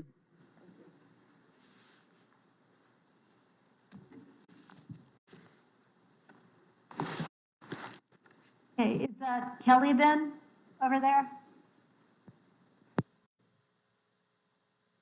Shall we go into Alex? Should we recess before the PNC reconvenes? Yes. We need to recess and give IT time to stop this recording and start the next one. Okay, thank you. 5 minutes. So we'll be back, just say 5 till 6. 5 minutes till 6? Yes. Yep. Okay, 5:55. Thanks.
like to call the Yeah, plant? I'm here, thank you. Okay, we can't see you, but we'll trust you there. So I would like to reconvene the Planning and Zoning Board meeting for March 4th, 2021. It is 5:55 PM. And I will turn the floor back over to Alex to continue with our general business discussion on updating the PDO. It'll be it. Why don't you start it off? I'll play the color guy here, so. Okay. All right, so kind of hard to pick back up after everything we just kind of went through. So, again, based on some of the conversations that we had with the joint meeting with council, you guys may recall I just started rattling off several items that staff's kind of identified from either a, if we got comp plan perspective, we've got to implement some strategies, other just administering and enforcing the current regulations in the PDO, or items that have come up that have flooded the Board of Adjustment that might need to be looked at as potential revisions, as a legislative fix to it.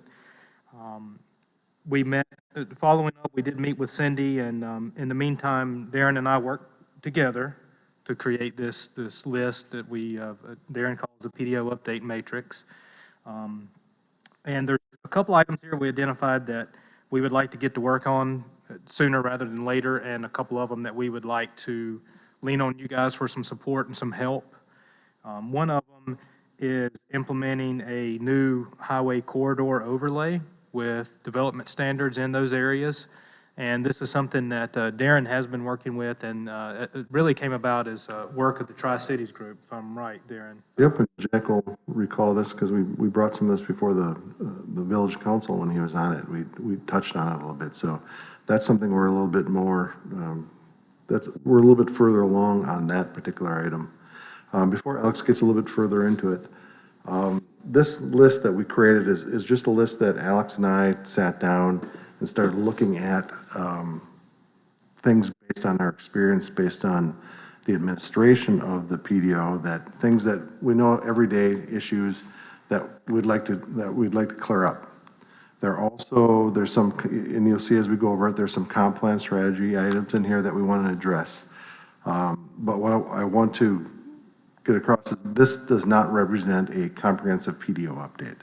This is not a comprehensive PDO update to this current document. A lot of this stuff is our lower level items, maintenance type items that we could do and work on at this point and get us ready for that. We can incorporate them into an overall PDO update, but this does not represent a comprehensive PDO update, nor does the process that we're laying out really get at doing a comprehensive PDO update. I think it gets us looking at and discussing some of the issues that we have with the PDO and keeps moving the ball forward, but it's not a PDO update. I still want to do a PDO update. We need to do a PDO update. I'm currently working on a PowerPoint presentation to prove that, or to show what I want to do and why I want to do it. But what we're really looking at is reformatting the way this PDO would look going forward. But that's not what this is. This is just to get us through some items that we think we need to address. There might be some items that P&Z members think that we could add on to the list.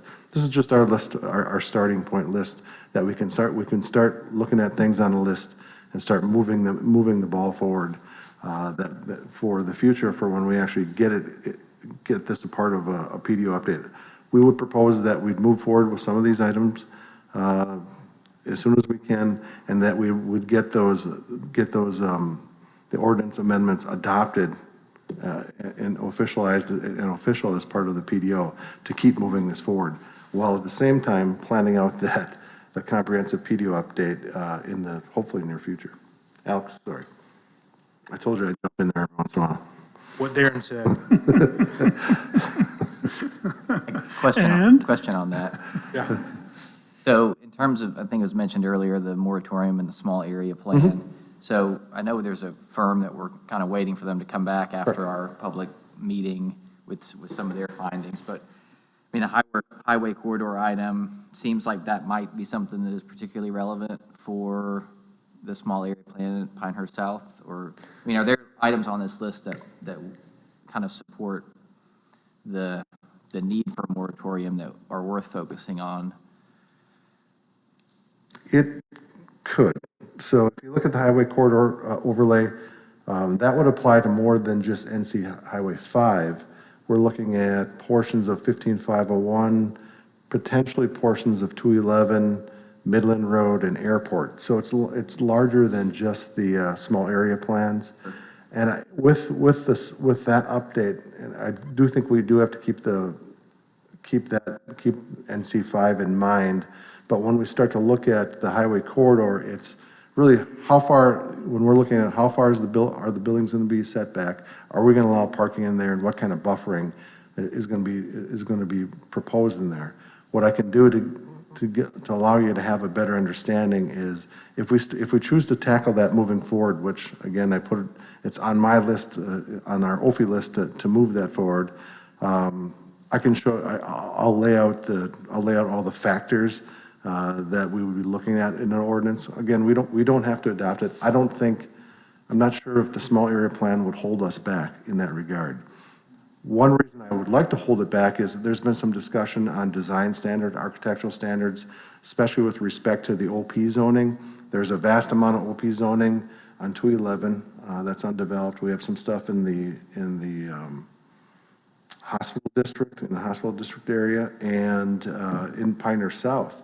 And I believe that case, what we're getting from the small area plans and the form-based code, I think we're going to be able to use that, especially with respect to the architectural standards. So I think making adjustments at this point to the OP zoning, I think that we might be getting ahead of the form-based, our planning effort with the small area plans. Okay. Again, doesn't mean that we can't look at it and start working on it, but I would personally like to see what's happening with the small area plans and the form-based code before we jump on the OP, on some of the OP stuff. I think it needs to get done.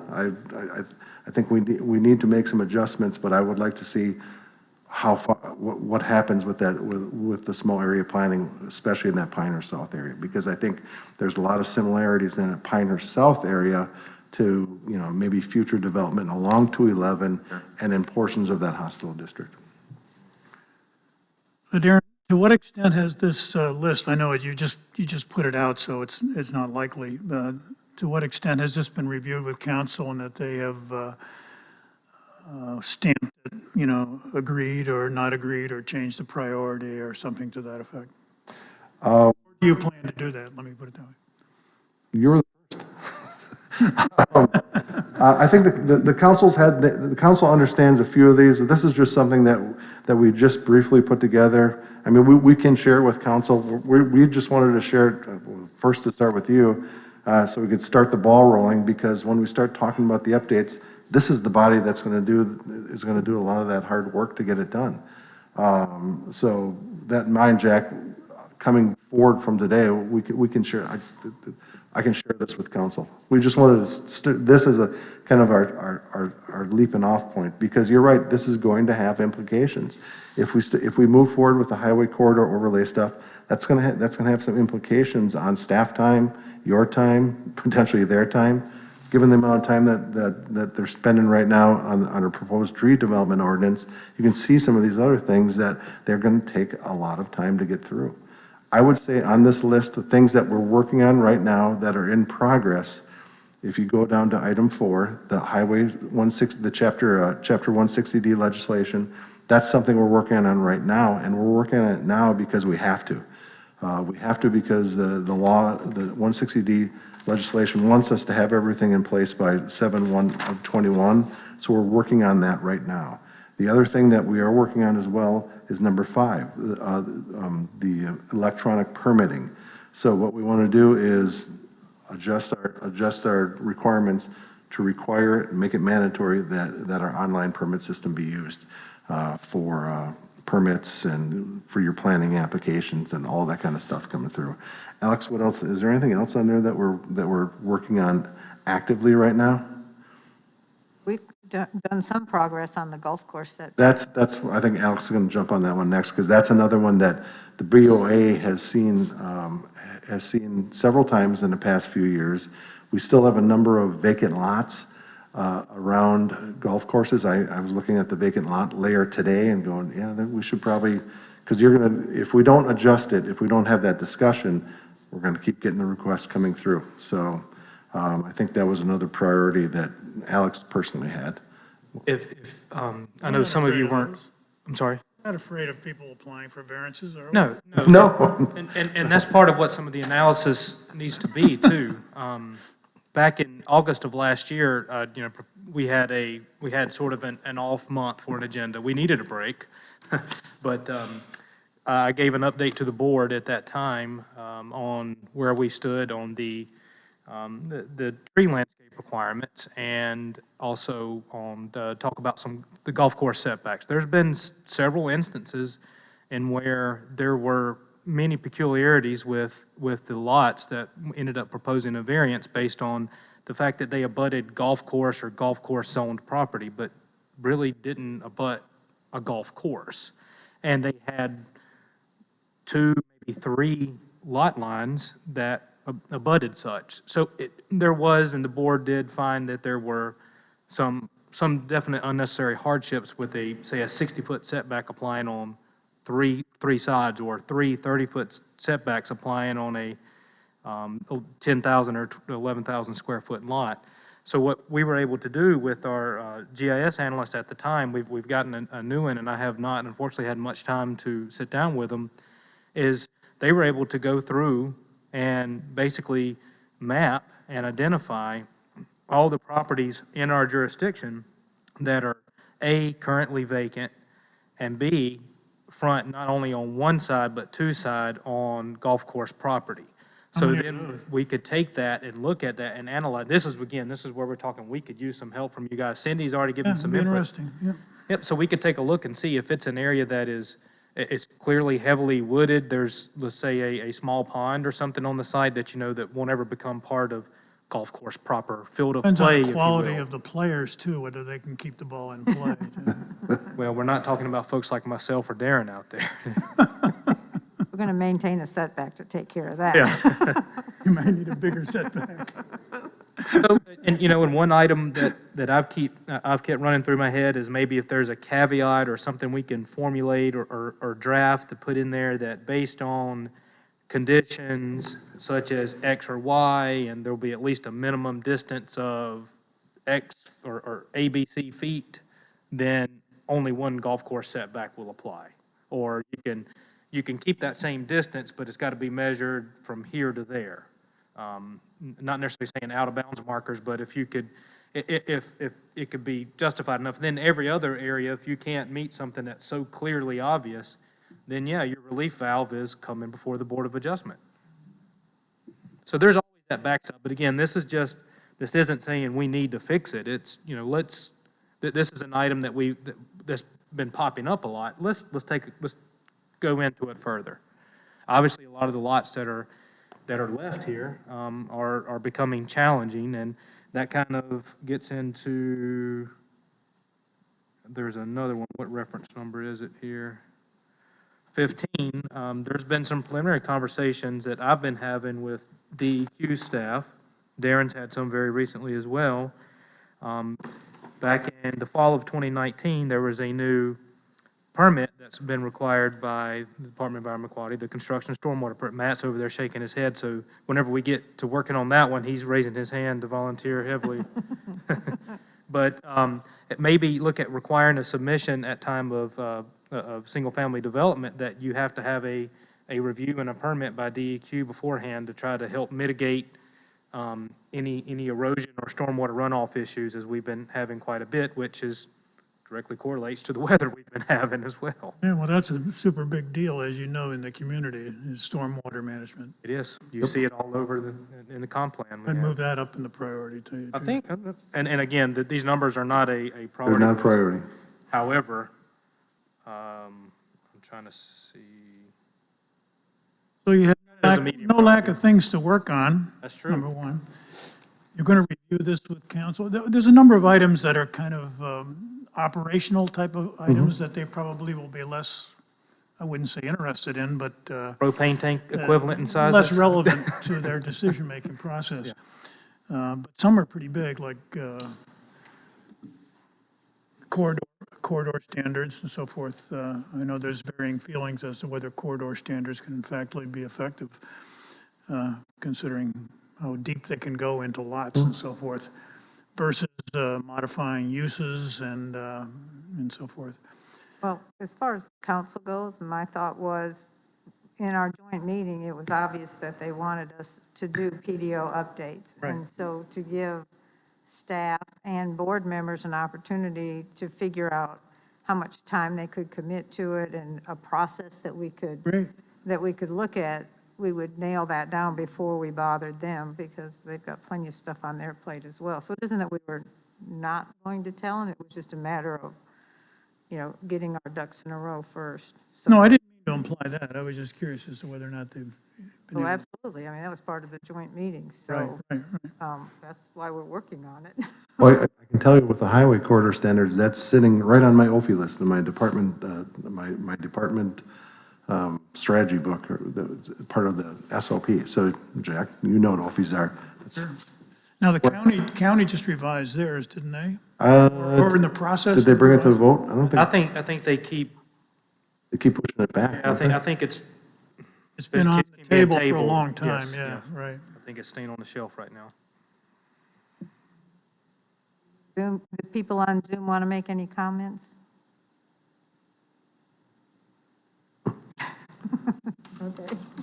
I've just been watching you and not checking for hands waving, so I thought. Julie's ready. The one other, before, Julie, just the one other thing, before we move forward with any of this stuff, this is just our first blast at getting something before you. Great. If we're, and you can see, if you look at the matrix, you can see when we started to identify the matrix, if you go into the level of, the level of effort and the priority, those are things like, if it's a low, if we're just changing a dimensional standard, that's generally a low level of effort. It doesn't take us a lot. But if we're designing corridor standards, that is a medium or high level of effort. So it's going to be there's going to be a lot of work associated with it. So just bear in mind that. And again, if we've missed something, if you think that there's something glaring that we can get through, that something that we can tinker on, we're ask us to add it to the list, and we'll add it to the list. We can start picking things off here. We can start prioritizing some of these things and start working on them. That's why it's here before you today, because we need to start taking that first step. I need some help. We need some help, some guidance. So Darren, some of these level of effort low items are maybe as simple as text amendments that come down to changing a word, a paragraph, or a phraseology and so forth. I mean, why can't those all be bunched together and submitted as one? Because the county does this, as you well know. Why can't they be bunched together and submitted as one package as early as possible? Somebody The easy question, but the hard answer. Well, because somebody literally has to sit down and write all the code and make all the adjustments. Right. We are currently doing that with the 160D related. You're going to see a package of amendments coming forward. We were hoping actually to have it on this meeting, but we fell behind doing some other things.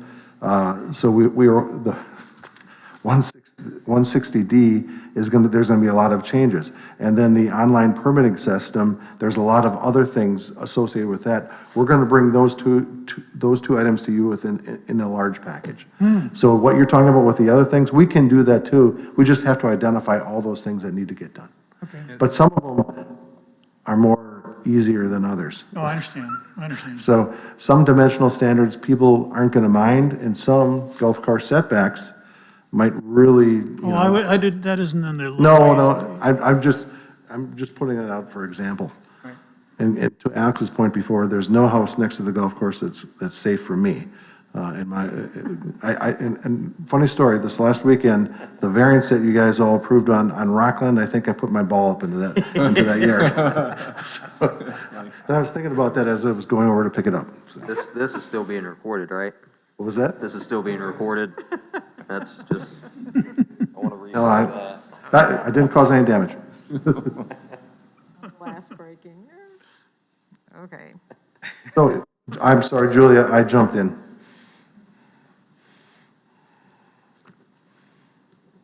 You mean Cindy? No. Alex thought you were ready to jump in and comment earlier. And About 30 Darren minutes ago. started. Yeah, talking, before I got into it, sorry. So they thought you had something you wanted to say. No, No? just enjoying the general discussion. I'm fine. All right. Paul? No, I think I'm good, Cindy, thank you. And Philip? Okay. No comment. So is it, is there a thought that, how you want to move forward with any of this stuff? Should we have another meeting on it? Let you kind of think about it? Give us some of your thoughts on other items that maybe we should consider, and we can reformat that list and come back. We're going to continue to work. We're continuing to work on 160D. We're continuing to work on the online permit center, and I'm continuing to put information together relative to the highway corridor standards. So those are things that we're actively moving on right now. And there's items that we can help you with on those, I'm assuming. The highway corridors, I'm going to need help. We can't develop that one in a vacuum. We've taken it all the way through the Tri-Cities group, and we came up with a bunch of agreed upon standards, which really became, Southern Pines has their code, they're not changing it. Aberdeen has their code, they're not really going to change it. So it's really, it's going to be, we don't really have an highway corridor overlay ordinance. We used to, but we don't have that anymore. So it's really, it would be up to us to take that next step. So you're saying the prospect of a common highway overlay corridor ordinances through Aberdeen, Southern Pines, and Pinehurst is going to be difficult to obtain, is that correct? I think we can have some consistency, but there's not going to be a uniform standard. Okay, all right. I mean, that was the hope at one time, right? That's why we have the minimum agreed upon standards. And I think we can get very close to some of the Southern Pines corridor standards, because some of our corridors look alike. Aberdeen, actually, when Aberdeen rewrote their UDO, they removed all overlays. So they don't have an overlay, so it's all in their different districts. And we haven't really done an analysis of each of their different districts, because that kind of changed during the process. So I think when we lay it out, when we have a matrix of that too, and we'll share all the agreed upon standards, and that chart will show all the other standards in the different districts. Sorry, this mess just keeps coming down. Would you propose that we maybe focus an attack on the highway corridors initially with maybe one of the work sessions, or do you think we should probably break into, subgroups or something and attack the top two you have? I think that's a perfect opportunity for discussion on that point. Does the whole body of the whole have to work on each of these items? Could we break off into a group, into a small group, one member work with a couple of us, or two? I think that's a point of discussion that we need to have. But then you're back into the issue that was brought forward, that each one of these separate groups has to be identified and advertised and recorded and so forth. Is that correct? Well, doesn't it depend on how many of us are in the group? Not if we don't have a quorum. No. If we have a PDO update work session that is advertised either on the night of our meeting or, on a separate identified meeting, and then the PDO updates that we just have to report on all of those, but people can talk to each other and work on things independently and then come back together at a public meeting and do the presentations of. Well, yeah, no question independently, but if they form a subcommittee of any type, then it becomes a little more complex. It does. Is that correct? You're correct. Jack, you're correct. It's more complex. And we don't have a good answer right now. Should we use one of our working There will be no sessions that we're going to have and focus directly on maybe the highway I think that corridor first, maybe initially? that's going to take the most amount. That one will have the most impacts, because you're going to be affecting setbacks, landscaping, lighting, all those type of things. So I think if you're looking at the list of something that should involve, the broader group, that is one of them. We could accomplish some of that at work sessions. I don't think we need to break off into a subcommittee, to do that. And we can be prepared to do that at our next meeting. We can get you that materials. Again, I haven't shared this, Jack. I haven't shared this strategy with council yet. I will run it by them, but I think they were just interested in, there's been some desire to start working on updating section of this ordinance. And then we're going to, We're hitting on all these different areas of the PDO. One person could be working on setbacks, one could be working on landscaping, whatever, and meeting with you independently to find out the best resources. And they can go and do their research and bring it back to the meeting. So that we're not everything has to be done in the meeting itself, but we go and gather the information and then do a presentation during that meeting. Based on whatever items we happen to be working on at the time. We can't tackle, from a staff level perspective, we can't tackle a number of items at once at this point. We're just too much going on in this community and in the office that we can't. So that's part of the reason why we wanted to get a list to you, so we could start prioritizing, go, okay, we're done with amend to permit up to 6 stories in the hospital district. Let's get that off the list. So, and part of it was, start developing that list so you can start ticking things off the list, and then again, showing, what is that level of effort that we need to do that. So we could do all the low ones, and like Jack said, we might be able to package the low ones into an overall update. So I guess we can assess that as well. And some of you might not even agree with us. I mean, Alex and I, we have our ideas, but we have not talked to you about each and every one of the strategies here. We haven't gone down each of this list yet, have we? We did an overview of it, right? I'm not suggesting we do that right now. Some of these engineering issues? Some of them are engineering, yes. Okay. So you're lumping them under the PDO because the PDO. Oh, I'm sorry. No, it's not ESSM, but they do have, there are some engineering impacts such as the stormwater. The stormwater would be tied up in Water, I was engineering. thinking, yeah, right, sure. But good point, breaking off again, we have number 16 on the list, is updating the fence regulations. That's something that, we still have trouble every once in a while administering that code. So we think that, should we look at the fence standards again to see if they're working the way we thought they were going to be working? So this list, if we could start prioritizing this list and actually developing, right now things are not in a priority order, but if we can start getting them in a priority order, it'll give us a strategy to start getting some of these things done.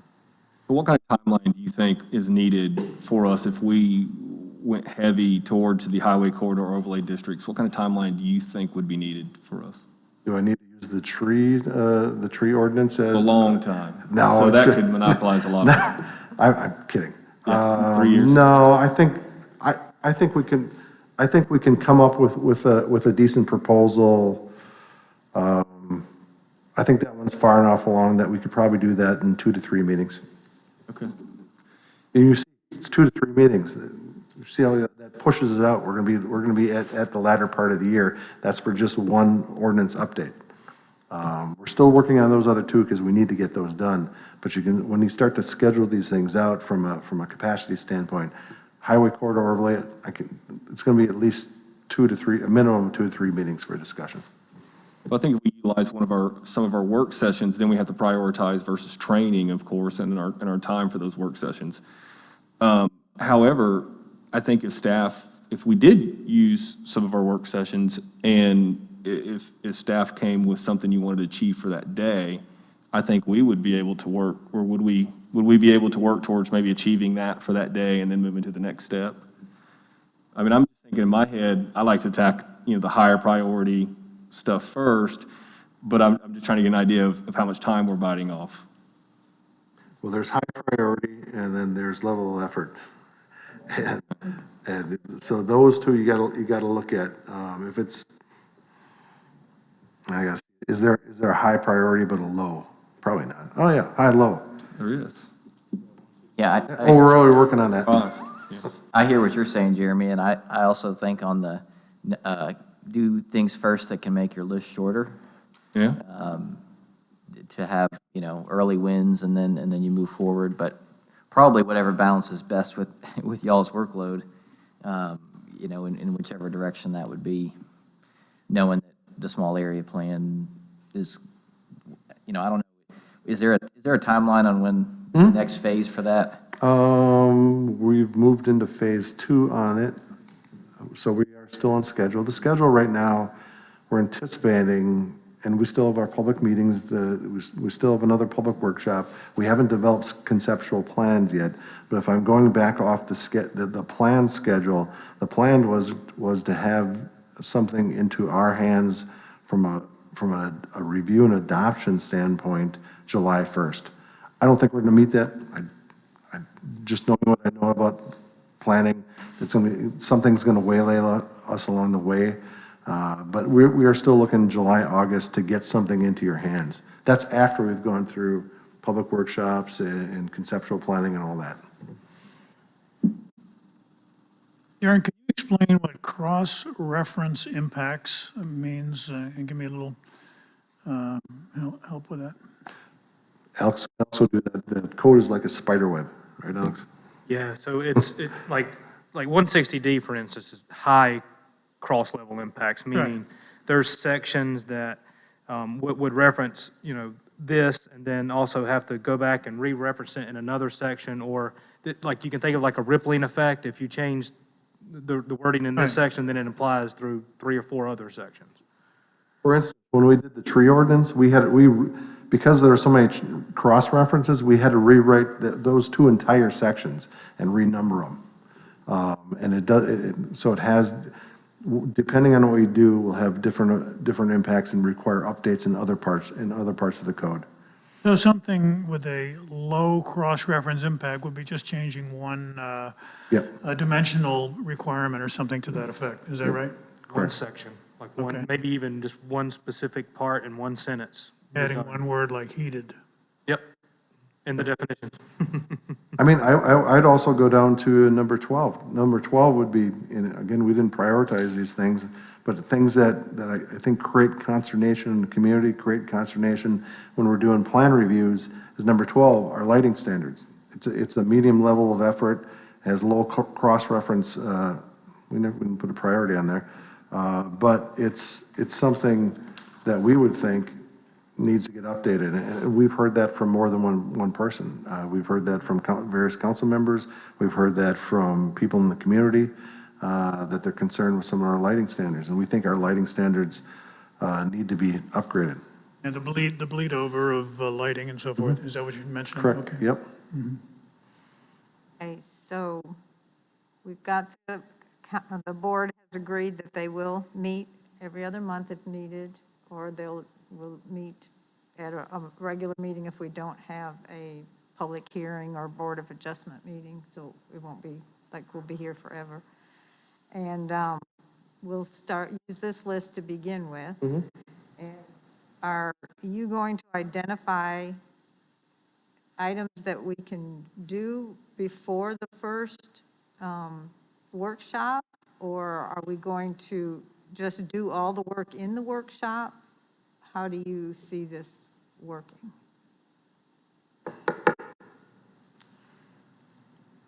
Well,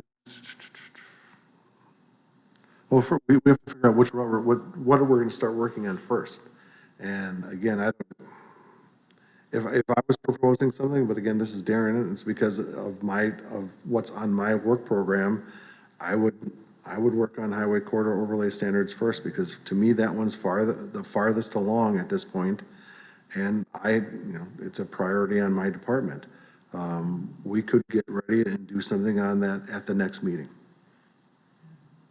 I think that would be good, just because we sort of need to know how this is going to work and operate. And if you've got something that's already pretty far down the road and you can identify what we need to do for it, that'll sort of help us understand what we're going to have to do in the future for the other ones, in my opinion. Do you all? And if we need to add to this list, and we do need to add to this list, that's also why it's before you. If there's things that we're missing, you guys, I know you're not in it every day, but based on, some of your experience with it, I'm sure, let us know what you think. Is there something that we could have, and we talked about this at the joint meeting, is there something that we could have learned from on the variance, on the variance review tonight that we need to update anything in our application standards? During the meeting, I pulled out and I made some potential, changes that we could look at. Is there something that we need to do with our intake process? Yeah, yes, I understand that, but is there something that we need to do in that regard? Okay, so can we kind of come to a close, or is there something more you want to discuss, or? Well, do you want to have a meeting right away at the end of March? Well, we're going to have Board of Adjustment on the 11th. I'm not ready. I can't be ready. It would be difficult, too, to know when Board of Adjustment would wrap up and when we could start. You said you would know in 2 weeks whether we're going to have a public hearing in April.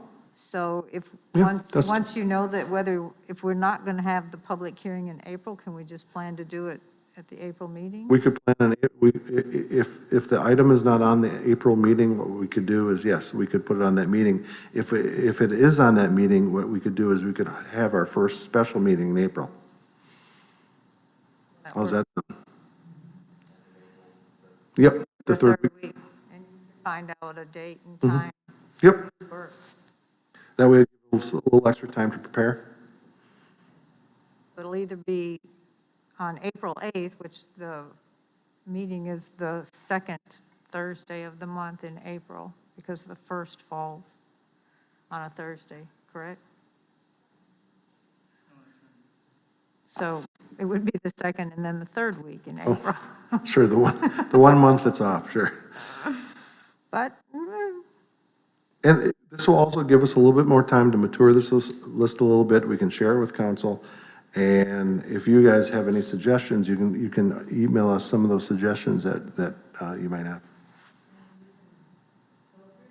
got the sections of the PDO listed on each of these, we can go back, review them and look at them and, become familiar with them as well. So how would this work then, Darren? You would, let's take corridor overlays issues. You would bring forward, a statement of the issue or what you tend to accomplish, and maybe where you stand on it right now, the 2 or 3 alternative ways to approach it and/or text that you've developed or find elsewhere. And we would then start to refine that distilling that into our own type of standard to be applied to the PDO. That's the way that would work. Correct. We're taking the raw clay and then remove it into a. But you would give us just something to start with. Correct. Yeah, you're not. It's incumbent upon us to do some basic level research and come up with some basic proposals to float before you. Right, so we have some form already. Correct. Of some nature. Okay, great. Correct. Good, yeah. And I think we are far enough along that we can have a decent discussion on that, where we think it should apply and how it will look. So I think we're far enough along. And would you want us to read and study the PDO sections associated with that before we come? It's going to be relatively easy because we don't really have any right now. Would it be helpful to review what used to be? No. Let me get that information to you. Okay. Okay, so Which one? No, we've got time to get them material. You're not going to get, we're not going to hand that out at the work. The idea is I'm going to give you enough time to get you that material at least a week out to study. So we'll get it to you. And Alex is right, we'll get the agreed upon, we'll get you all the Tri-City stuff, we'll get to you ahead of time, along with the map, hopefully with the maps.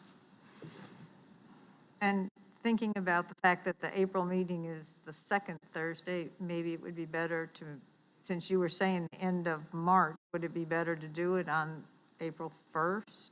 Or is that so we're meeting on the 1st and the 8th? No, potential. What? Oh, we did, no,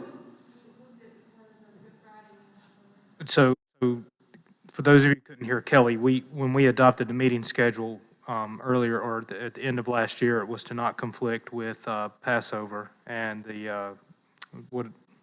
and Good Friday was that, yeah, So it is scheduled for April 8th. the regular meeting is scheduled for the Okay, 8th. so I didn't. Oh, good point. Missed that. Thank you. I was just going to say I'm out of town for Passover on the 1st, so thank you. Mhm. Okay, so I guess that's a no. I mean, I mean, it's up to the board to decide. I mean, if, we certainly don't have to have everyone participate, but we don't want to, exclude anyone just because of, we value everyone's opinion, so.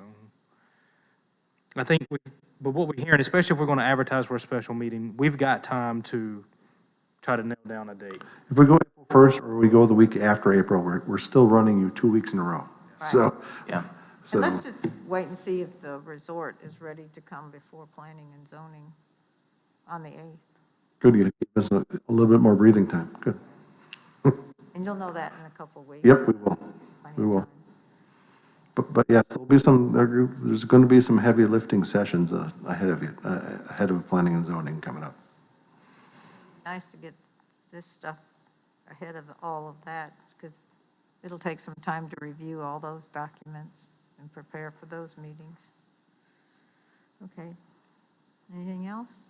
Yeah, just again, if there's any other things that you can see that we could add to this list, and any that you might see as particularly important. Probably has a whole list. Oh, there's people out there, I know, there's lots of opinions on what we need to be working on, and I don't disagree with any of them. It's just a matter of getting them into the system, and what, some really need to be done as part of that comprehensive update. I think that our sign ordinance needs some updating because of some changes at the federal level with respect to court cases. I think that our subdivision standards really need to be upgraded, and I think we need to pull that out as a separate chapter in the PDO. So, but those are really comprehensive, and I think we need to do that as part of the comprehensive update. That's not a little one-off thing. It's one-off doing subdivision regs, but that is probably 6 months worth of work. Maybe you need to make a second list of what needs to be updated with the comprehensive updates. I'm working on that. I told you I'm working on a PowerPoint. All right. Does anyone else have any comments? It'd be kind of nice to get out of here. Yeah, I would just add, maybe we add another column or penciled in, but we start putting some dates beside those tasks. I'm afraid if we don't start to milestone that, the time could slip away from us. Thanks. Paul's correct. That's a great idea, Paul. I don't know if we can do it on the first one, if we have to see how long it takes and what the process is, but there's no harm in putting it out there just to. Well, we can do it, based on a priority list that we start to put this into a priority order.